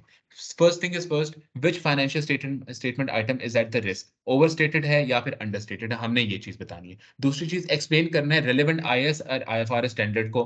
फिर हमने मटेरियल लिखने सिनेरियो से कि भाई यहाँ पे रिस्क क्यों फॉल करते हैं। और चौथी चीज क्या लिखनी है? मटीरियलिटी कैलकुलेट करके लिख देनी है। अब अक्सर जगह पे यहाँ पे आपको मटीरियलिटी नहीं मिलती। अगर मैं पॉइंट नंबर 1 पे आ जाऊं जहां पे हम लोगों ने रिस्क आइडेंटिफाई किया था, वो था कि भाई newspaper magazine 20 subsidy 3 operating segments, हम लोगों ने ये किया था 10 मिलियन की कैपिटलाइजेशन जो हो रही है हमारे पास किस चीज में, इनिशियल डेवलप्ड सॉफ्टवेयर के अंदर। मैं अगर इसके बारे में लिखूंगा, क्या लिखूंगा? Which financial statement item is at risk, मैं लिख दूंगा the intangible assets or the $10 million capitalized within the intangible assets might be at the risk of overstatement, ज्यादा रिकॉर्ड किया वो मैनेजमेंट ने। उसके बाद मैं क्या लिखूंगा? IS-38 क्या कहते हैं? IS-38 states that there is a specific criteria in accordance with which the development expenditure can be capitalized, whereas IS-38 also states that research expenditure should be expensed in the profit and loss statement।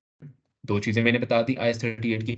फिर उसके बाद मैं लिखूंगा कि भाई यहाँ पे risk क्यों हो सकता है, अपना रिस्क बताऊंगा। रिस्क इसलिए हो सकता है कि भाई there is a risk that the company may have capitalised the research cost in the statement of financial position and not expensed it, or otherwise the entity may also have capitalized the development cost, either that it was not meeting the capitalization criteria of IS-38, मैंने उसके बारे में ये लिख दिया। और फिर finally बता दी उसकी मटीरियलिटी कैसे बताऊंगा? 10 मिलियन डिवाइडेड बाय किसके साथ करूंगा? टोटल एसेट्स, ये रहे 95 मिलियन, मेरी मटेरियलिटी बताइए, मैं उसको बता दूंगा क्या ये मटेरियल है या नहीं है। इस तरह से मैंने अपना पूरा का पूरा आंसर लिख दिया। आंसर लिख दिया। अब जब मैं बुक की तरफ जाऊंगा ना, मैं आंसर की तरफ जाऊंगा, तो उधर आंसर भाई बहुत लंबा चौड़ा लिखा होगा, इतना लंबा चौड़ा आंसर लिखा होगा कि शायद पढ़ते पढ़ते ही मुझे थक जाऊं वहां पे। मैंने आइडेंटिफाई करना था, मैंने उसके बारे में लिखना था बस। सिंपल सी चीज थी, मैंने आइडेंटिफाई किया 10 मिलियन का, मैंने उसके बारे में लिख दिया। अब यहाँ पे दूसरी चीज की तरफ आते हैं, 20% की तरफ आते हैं। अगर हम लोग डिजिटल पब्लिकेशन है, उसके बारे में हम लोगों ने आइडेंटिफाई किया था कि इसको सेपरेट सेगमेंट होना चाहिए। अगर सेपरेट सेगमेंट है, मैं बताऊंगा क्या चीज रिस्क है, मैं उसको बताऊंगा which financial statement item is at risk. यहाँ पे कोई फाइनेंशियल स्टेटमेंट का आइटम नहीं, यहाँ पे डिस्क्लोजर रिस्क के ऊपर है। तो मैं उसके बारे में पहली लाइन अपनी थोड़ी सी चेंज करके क्या लिखूंगा? There is a risk that the disclosure requirements of IFRS 8 are not completely incorporated within the statement, within the disclosure notes। किस लिए IFRS 8 क्या कहता है? IFR in accordance with IFRS 8, any segment which is a separately reportable segment and has a revenue of more than 10% should be reported separately as a disclosure। उसका separate disclosure आना चाहिए। उसके बाद मैं उसको बताऊंगा क्यों है risk, because the companies digital publications have gathered enough revenue to represent 20% of the group total revenue currently and it is expected that this sales will grow, hence the total, एक minute, hence the digital publication segment would also grow in the future, making it possible that it needs to be disclosed as a separate segment। ठीक हो गया? अगर separate segment इसको disclose कराना है, तो उसके बाद मैं उसका लिख दूंगा मटीरियलिटी यहाँ पे नहीं होती भाई, यहाँ पे कोई हम लोग थ्योरेटिकल बात कर रहे हैं सिर्फ और सिर्फ, यहाँ पे कोई हम लोग न्यूमेरिकल चीज नहीं इनकॉर्पोरेट कर रहे। हम लोग बता देंगे it is material by nature as it represents 20% of the revenue currently. ठीक है, आगे बताते हैं उसको। आगे कौन सा रेवेन्यू था, आगे कौन सा मैंने यूज, इम्पेयरमेंट के ऊपर आगे बात, इम्पेयरमेंट की बात हम लोगों ने की थी कि मैनेजमेंट जो इम्पेयरमेंट के ऊपर किसी की इम्पेयरमेंट की रिव्यू ही नहीं कर रही। ठीक है, खैर इसी तरीके से आपने अपने रिस्क को यहाँ पे आइडेंटिफाई करके लिखते जाना है। बहुत आसान है, रिस्क को आइडेंटिफाई करना मुश्किल होता है, लिखना बहुत आसान होता है उसके बारे में। लेकिन जब बिजनेस रिस्क की बात करते हैं, तो बिजनेस रिस्क को आइडेंटिफाई करना भी बहुत आसान होता है, लिखना भी उसके ऊपर बहुत आसान होता है मेरे भाई। उसके ऊपर लिखना कोई मुश्किल काम नहीं है, 2-3 लाइनों के अंदर आप एक पूरा बिजनेस रिस्क उड़ा सकते हो। लेकिन जिस वक़्त आप लिखते हो ना इसके बारे में ऑडिट रिस्क के बारे में, तो यहाँ पे आपको थोड़ी बहुत चेंजेस भी करनी पड़ती हैं कभी-कभार और उसके लिए आदी हो जाओ। जितनी प्रैक्टिस करोगे उतनी जल्दी आपको समझ आएगी और प्रैक्टिस करके जब मुझे दिखाओगे और मैं आपको बताऊँगा ना कि यहाँ पे आप गलतियाँ कर रहे हो, तब आपको ठीक तरीके से समझ आनी शुरू होगी। ठीक है? इस वक़्त हम लोग कितने रिस्क, ये भी रिस्क हमने आइडेंटिफ़ाई किए, ये भी रिस्क आइडेंटिफ़ाई, सेम इसी तरह से लिखूँगा जैसे मैं नॉर्मली आज से पहले ऑडिट रिस्क के बारे में लिखता हूँ। चेंज कुछ भी नहीं होने वाला है उसके अंदर। कुछ भी नहीं चेंज होने वाला। अब सारी थ्योरी हो जानी चाहिए आपके लिए। अब ये ऐसे होना चाहिए जैसे बच्चे को एबीसी आप समझाते हो, 10 दिन बाद जब उससे पूछते हो तो एबीसी रट-रट के आपको सुना रहा होता है। अब ये ऐसे होना चाहिए ऑडिट रिस्क के बारे में लिखना आपके लिए। ठीक है?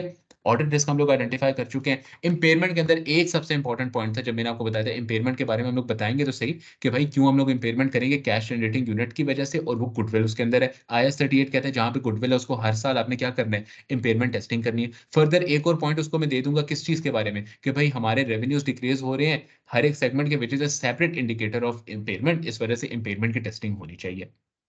ठीक है? और मैंने उसको डिटेक्शन रिस्क के बारे में बता देना है। As this is the first year of audit, there is a risk that the auditor will not be able to identify material misstatements within the financial statements, as this is the first year of audit. बस उसको इतनी सी बात बतानी है मैंने। That's it. उसके बाद अगर मैं आपको इम्पोर्टेंट चीज़ें जहाँ पे सबसे इम्पोर्टेंट थी वो that was the part 2 of part A. इसमें हम लोग उसको प्रोफेशनल स्केप्टिसिज्म के बारे में कैसे बताएँगे, देखो, अब अगर मैं यहाँ पे आइडेंटिफ़ाई कर रहा हूँ ना कि 10 मिलियन की हम लोग डेवलपमेंट कर रहे हैं, कैपिटलाइज़ कर रहे हैं डेवलपमेंट एक्सपेंडिचर। अगर मैं कैपिटलाइज़ करूँ, मैंने नीचे एक लाइन लिखनी है, मैंने उसको बोलना है, the auditor should have a sceptic attitude towards the capitalisation of the software and should question the assumptions of the management themselves regarding the capitalization criteria of the IS 38। इतनी सी बात लिखनी है, आपका प्रोफेशनल स्केप्टिसिज्म वाला portion भी solve हो जाएगा। ठीक हो गया? अच्छा, ये आपका हो गया ऑडिट रिस्क वाला क्वेश्चन खत्म। यहाँ पे आपका ऑडिट रिस्क का क्वेश्चन खत्म हो जाता है। ठीक है? इसके बारे में आपने लिखना है, इसके बारे में हम लोग पढ़ते हैं अभी पीछे आंसर से किस तरीके से उसने लिखा हुआ है। लेकिन देखो, सॉल्व करके लिखना that is your thing, that is your part of the job to do, because आप जितना प्रैक्टिस करोगे उतना आपका हाथ बैठेगा किसी एक चीज़ के ऊपर। अब अगर मैं इसको लिखवाना शुरू कर दूँ ना इधर बैठ के कि भाई अच्छा इसके बारे में आपने ऐसे लिखना है, तो मैं आपको लिखवा सकता हूँ बड़ी आसानी से। मैं आपको ये बता सकता हूँ कि यार देखो IS 38 के बारे में अगर मैं बात करता, यहाँ पे सॉरी, यहाँ पे IS 38 के बारे में मैंने लिखना था, रिस्क 1 मैंने यहाँ पे लिखा था। क्या हेडिंग दूँगा रिस्क 1 की, मैं बोलूँगा इंटरनली जनरेटेड सॉफ्टवेयर, क्योंकि वो इंटरनली जनरेटेड सॉफ्टवेयर है, बोल्ड कर दूँगा। किस तरह से लिखूँगा मैं उसको बताऊँगा।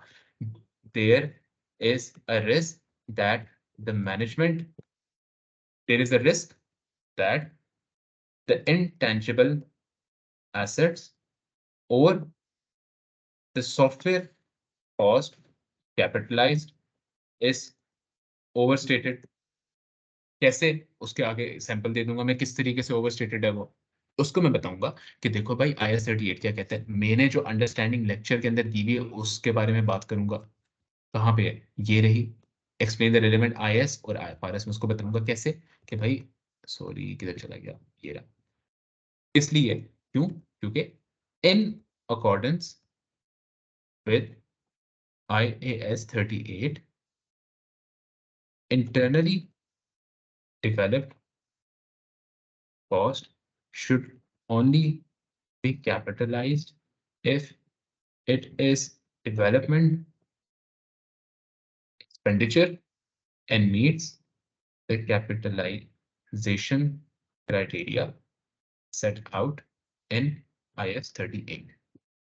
Additionally, research expenditure should be expensed in the statement of profit and loss.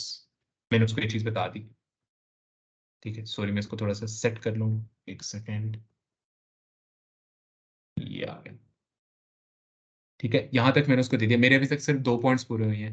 कौन-कौन से? एक ये वाला पॉइंट पूरा हो गया और एक ये 2 पॉइंट्स मेरे पहले वाले पूरे हो गए। आगे बताना है। अब यहाँ पे रिस्क क्यों है? ठीक है, अब क्योंकि देखो मैंने आपको बताया कि वो रिस्क यहाँ पे फॉल नहीं कर रहा जो कि मैनेजमेंट ने कुछ गलत किया हो, आपको ऐसा नज़र नहीं आ रहा। इम्पेयरमेंट में आपको नज़र आ रहा था यहाँ पे कि मैनेजमेंट ने कुछ गलत किया, तो आपके लिए मटीरियल लिखना बहुत ईज़ी था। यहाँ पे ऐसा नहीं, यहाँ पे आप अपनी तरफ से एक सिनेरियो से मिलता-जुलता बनाओगे।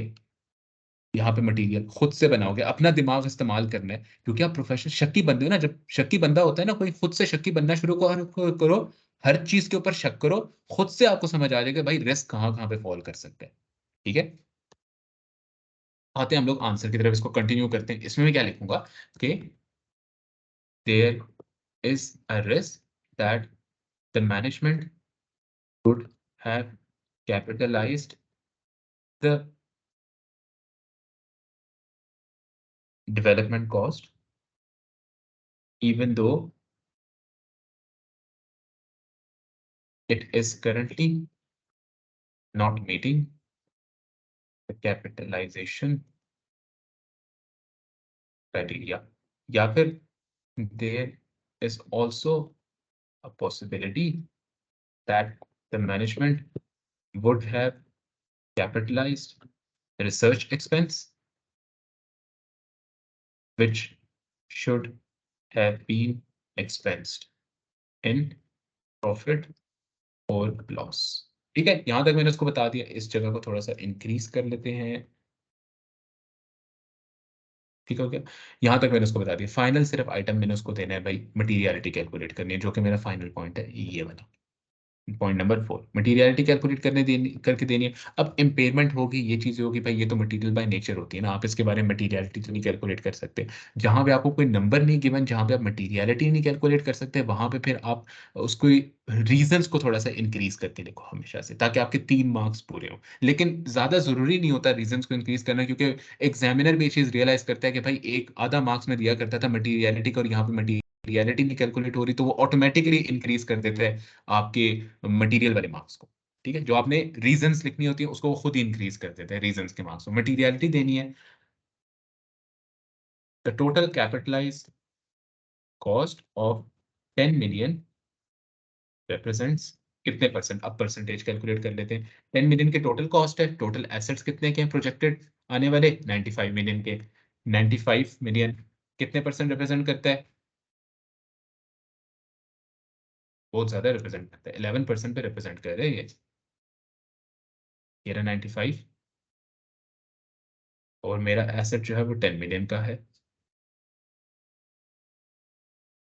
किधर गया, 10 मिलियन का एसेट है, और मेरे ये एसेट रिप्रेजेंट करता है कितने को, 95 के ऊपर, और ये आ गया 10% पे, 11% पे। ठीक है, 11% represents, मैंने क्या लिखा था, the total capitalise cost of 10 million represents 11% of the total projected assets of the group, hence it is also material to the financial statements। मेरा रिस्क कंप्लीट हो गया बस, इससे ज्यादा कुछ लिखने की जरूरत है नहीं। अब मैं आपको सिर्फ एज एन एग्जांपल इसके आंसर पे लेके जाता हूँ। इसके आंसर पे अगर मैं आऊं तो उसने इंटेंजिबल एसेट्स के बारे में कितना कुछ लिखा हुआ है, आओ पढ़ें उसको। ये न्यू ऑडिट क्लाइंट के बारे में वो बात कर रहे हैं, डिटेक्शन रिस्क के बारे में बात कर रहे होगा। आपने इतना नहीं लिखना, जो कुछ मैंने आपको बताया, this is the first year of audit, this gives rise to a risk of material misstatement, क्योंकि डिटेक्शन रिस्क है, हमारा एक्सपीरियंस नहीं है क्लाइंट के साथ, वही बातें वो कर रहे हैं जो कि हम लोग पढ़ते हैं। ठीक है, इतना सही लिखना है। अच्छा, मैं आपको एग्जाम्पल दे रहा हूँ सिर्फ कि हम लोग, ताकि आप आंसर को देख के कभी परेशान ना हो कि भाई आंसर इतना बड़ा क्यों है। अगर हमारे पास यहाँ पे इतना जो आ रहा है, किधर आता था ये, इम्पेयरमेंट है, इंटरनली डेवलप सॉफ्टवेयर, ये देखें आप, इंटरनली डेवलप सॉफ्टवेयर पे उसने कम से कम कुछ 10 से 15 लाइनें लिखी हुई है। इतना आपने नहीं लिखना होता पेपर में, ये एक आइडियल आंसर है। आइडियल आंसर कभी भी एग्जामिनर आपसे नहीं मांग रहा होता। उसने क्या लिखा हुआ है, the group financial statement recognises $10 million which has been capitalized in respect of the development software, this is equivalent to 10.5% of the group assets and the amount is therefore material to the financial statement। इतनी सी बातें भाई हम लोग एक line में मुका देते हैं। उसने मटीरियलिटी इतनी 3 लाइनों में कैलकुलेट करके दी, हम लोग ये मटीरियलिटी एक लाइन में मुका देते हैं। अपने अपने 4 स्टेप सोल्यूशन के मुताबिक हम लोग एक लाइन में खत्म कर देते हैं मटेरियलिटी। आगे क्या कहते हैं, an audit risk arises in that the requirements of IS 38 might not have been followed, software development cost can only be capitalised if they meet capitalisation criteria, including that a future economic benefit can be demonstrated and that a technical and commercial feasibility of the asset can be established। आपने इतनी बातें नहीं करनी, आपने सिर्फ ये बताना, हमने क्या बताया था अपने आंसर में यहाँ पे, कि भाई IS 38 का कोई एक क्राइटेरिया है और उस क्राइटेरिया के मुताबिक हो सकता है ना कैपिटलाइज हुआ हो, बस। IS 38 का क्राइटेरिया ये बात करता है, हमने सिर्फ ये बात उसको बता दी, हमने ये नहीं बताया उसकी फर्दर ब्रेकडाउन क्या है क्राइटेरिया का, हमने इस डिटेल में नहीं जाना, हमने इतनी डिटेल में। आगे क्या कहता है कि if this criteria were not met then the development cost should expensed, in addition the group may not have distinguished appropriately between research and development cost। वही बात जो हम लोगों ने अपने आंसर में की है, if research cost have included in the amount capitalized then it is overstated because of the research cost must always be expensed। उसने इतना ज्यादा कुछ जो लिखा है ना, हम लोगों ने इतना कुछ नहीं लिखना होता।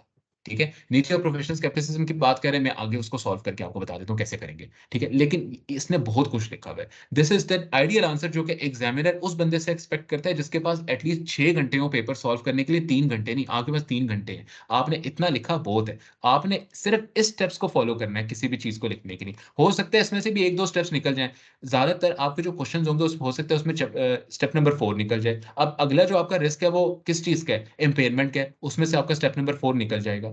डिटेक्शन रिस्क है, उसमें से आपका स्टेप नंबर 4 निकल जाएगा।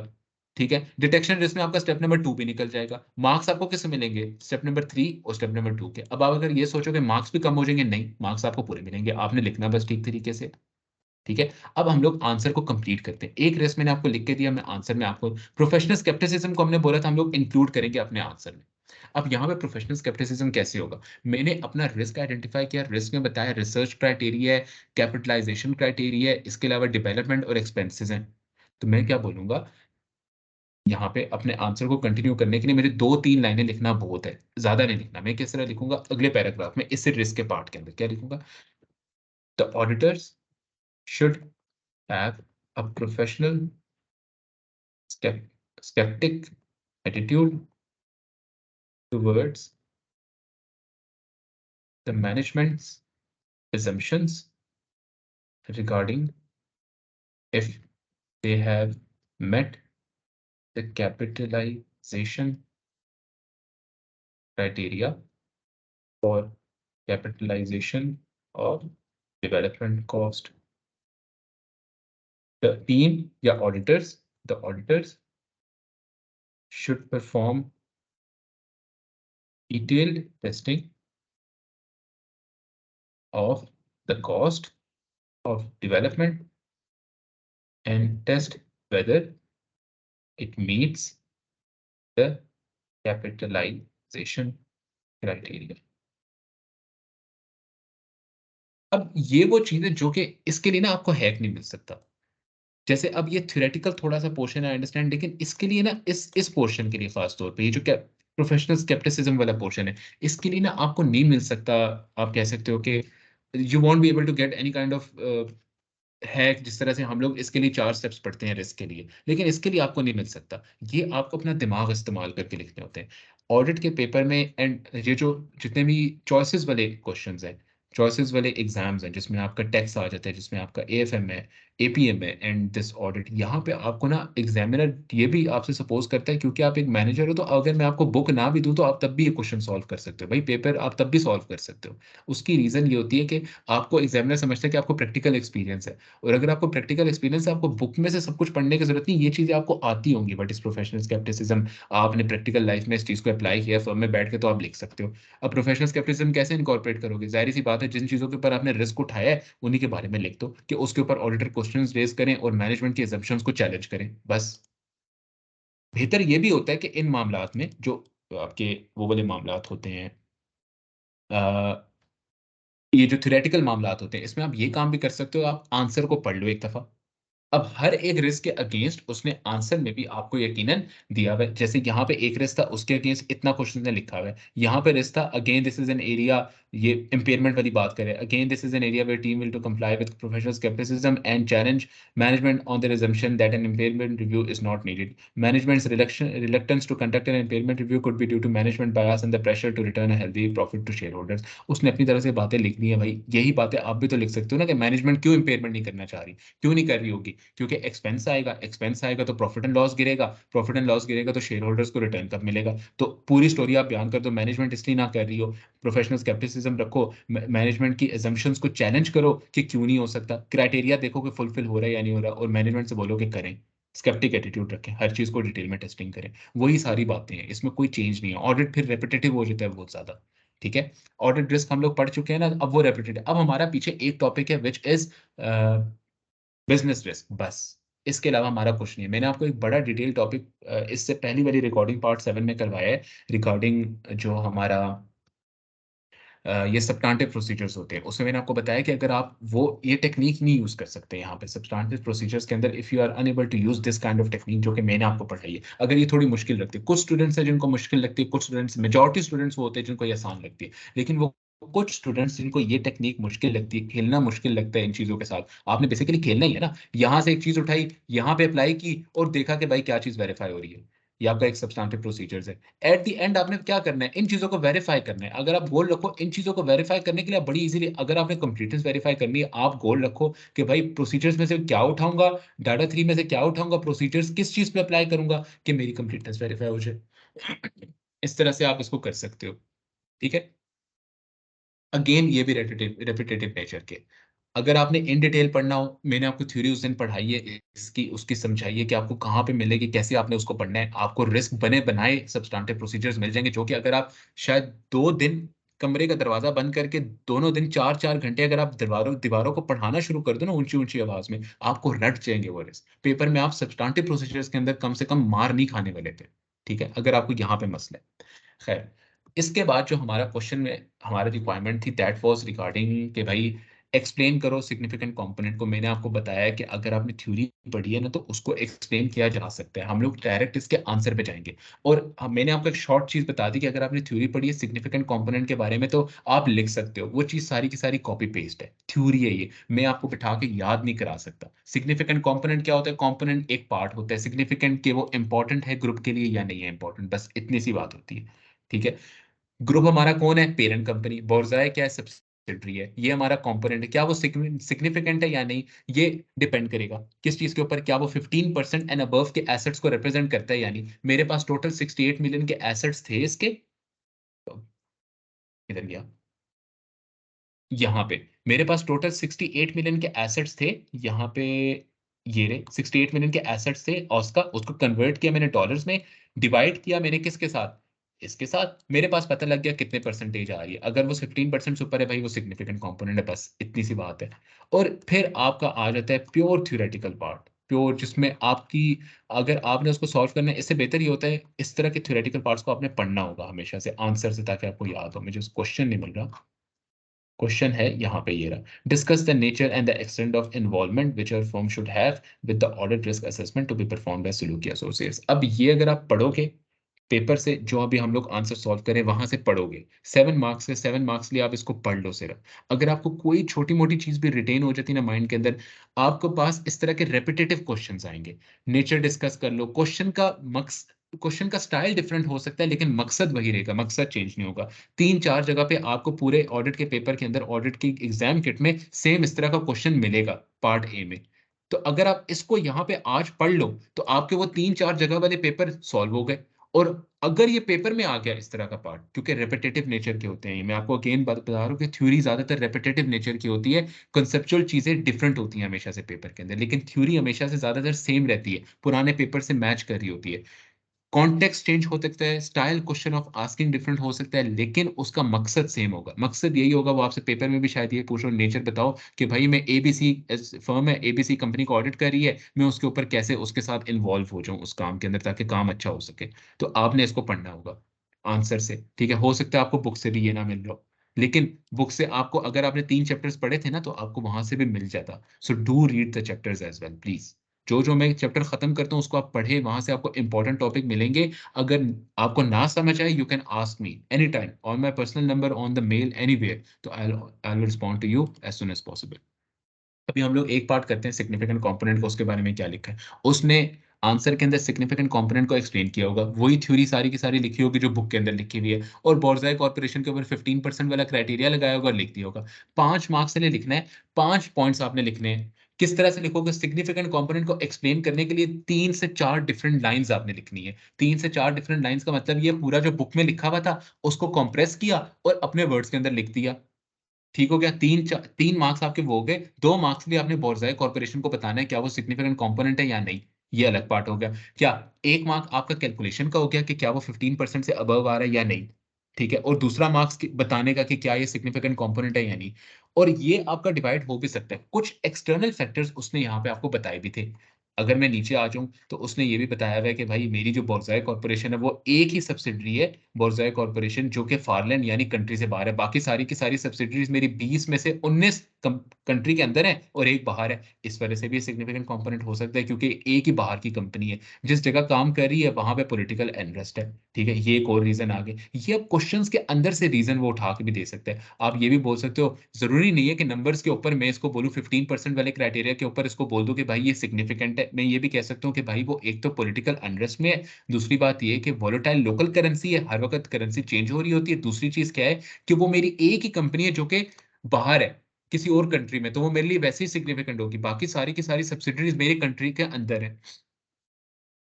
ठीक हो गया? ये एक इम्पोर्टेंट चीज़ होगी, और दूसरा मैंने उसके साथ बहुत बड़ी एक ट्रांज़ैक्शन की है। ये पॉइंट्स आप लिख सकते हो डिपेंडिंग कि यार क्या आपने 15% वाले क्राइटेरिया यानी नंबर वाले क्राइटेरिया को चूज़ करना है या फिर नेचर वाले क्राइटेरिया को चूज़ करना है। आप दोनों रीज़न्स दो, मार्क्स चाहिए ना आपको एट द एंड, आप दोनों रीज़न्स दो। पढ़ लेते हैं इसके आंसर को क्या कहता है। ISA 600 ये आपको याद करने की ज़रूरत नहीं है, स्पेशल कंसिडरेशंस वगैरह-वगैरह इस तरह की चीज़ें नहीं याद करनी है आपने, ठीक है। रिक्वायर क्या करता है, यहाँ से पढ़ो। The group auditors to determine whether a component is significant component, one of the reasons for this is because it determines the type and extent of involvement which the group auditor should have with the work of component auditor. वो यही बात कर रहे हैं जो हमारी book में लिखी हुई है कि हम लोग क्यों डिटरमाइन करते हैं कि कोई हमारा कोई सिग्निफिकेंट कंपोनेंट है या नहीं। अगर कोई सिग्निफिकेंट कंपोनेंट है तो उस कंपोनेंट के ऑडिटर के साथ हम लोगों ने कुछ ना कुछ काम कराना होगा, ताकि हमारा रिस्क कम हो। आगे क्या कहते हैं, significant component as a component identify is a component that is identified by the group engagement team which is of individual financial significance to the group, और which due to specific nature of circumstances it is likely to include significant risk of material misstatements of the group financial statements. Obviously, अगर आप एक significant component बोलते हो, मतलब क्या है, उसकी financial history बहुत बहुत वैलिड है। मतलब क्या है कि उसकी फाइनेंशियल स्टेटमेंट्स बहुत ह्यूज पार्ट प्ले करती हैं आपकी total group consolidated financial statements का। 20 subsidiary compared to 1 subsidiary will have equal results, या वो एक सब्सिडरी जो इंटरनेशनल सब्सिडरी हो सकता है वो आप कंपेयर करो 3-4 सब्सिडरी के साथ, तो वो सिग्निफिकेंट कंपोनेंट हो सकती है आपके लिए, और उसकी फाइनेंशियल स्टेटमेंट्स, उसके एसेट्स ज़्यादा होंगे, उसका रेवेन्यू ज़्यादा होगा, इसलिए वो फाइनेंशियल सिग्निफिकेंस होती है। इस वजह से अगर उसके अंदर मटेरियल मिसस्टेटमेंट्स हैं, तो किस चीज़ के अंदर मटेरियल मिसस्टेटमेंट्स होगी, आपकी कंसोलिडेटेड फाइनेंशियल स्टेटमेंट्स में। इसी वजह से आपने कंपोनेंट ऑडिट के साथ कोई ना कोई काम कराना होगा, ताकि वो मटेरियल मिसस्टेटमेंट्स के ऊपर रिस्क आइडेंटिफाई हो, उसके ऊपर सब्सटेंटिव प्रोसीजर लगे, प्रोफेशनल स्केप्टिसिज्म अप्लाई हो, और ठीक तरीके से आइडेंटिफाई हो, इससे पहले कि वो कंसोलिडेट हो, रिस्क खत्म हो चुका हो। ठीक है? आगे कहता है आंसर में कि सजेस्ट ISA ये वाला सजेस्ट करता है, आपने ये नहीं लिखना। Benchmark such as profit and loss should be assessed when determining significance, but it does not require a specific threshold to be used. क्या कहता है, the standard does suggest that 15% would be an appropriate cut off point for determining significance. अब आपने जो इतना कुछ लिखा हुआ है ना भाई, आप इसको मैक्सिमम 3 4 6, बहुत भी हो तो 5 लाइनों के अंदर आप डिफाइन कर सकते हैं 15% तक लाके कि भाई ये हमारा सिग्निफिकेंट है। अगले उसके अंदर आपने सिग्निफिकेंट कैलकुलेट करके दे दिया, वही बात है, उसने बोला 68 मिलियन को कन्वर्ट कर रहे हैं, ट्रांसलेट कर रहे हैं using current rate of exchange at the year and, जो कि 4 है टू 1।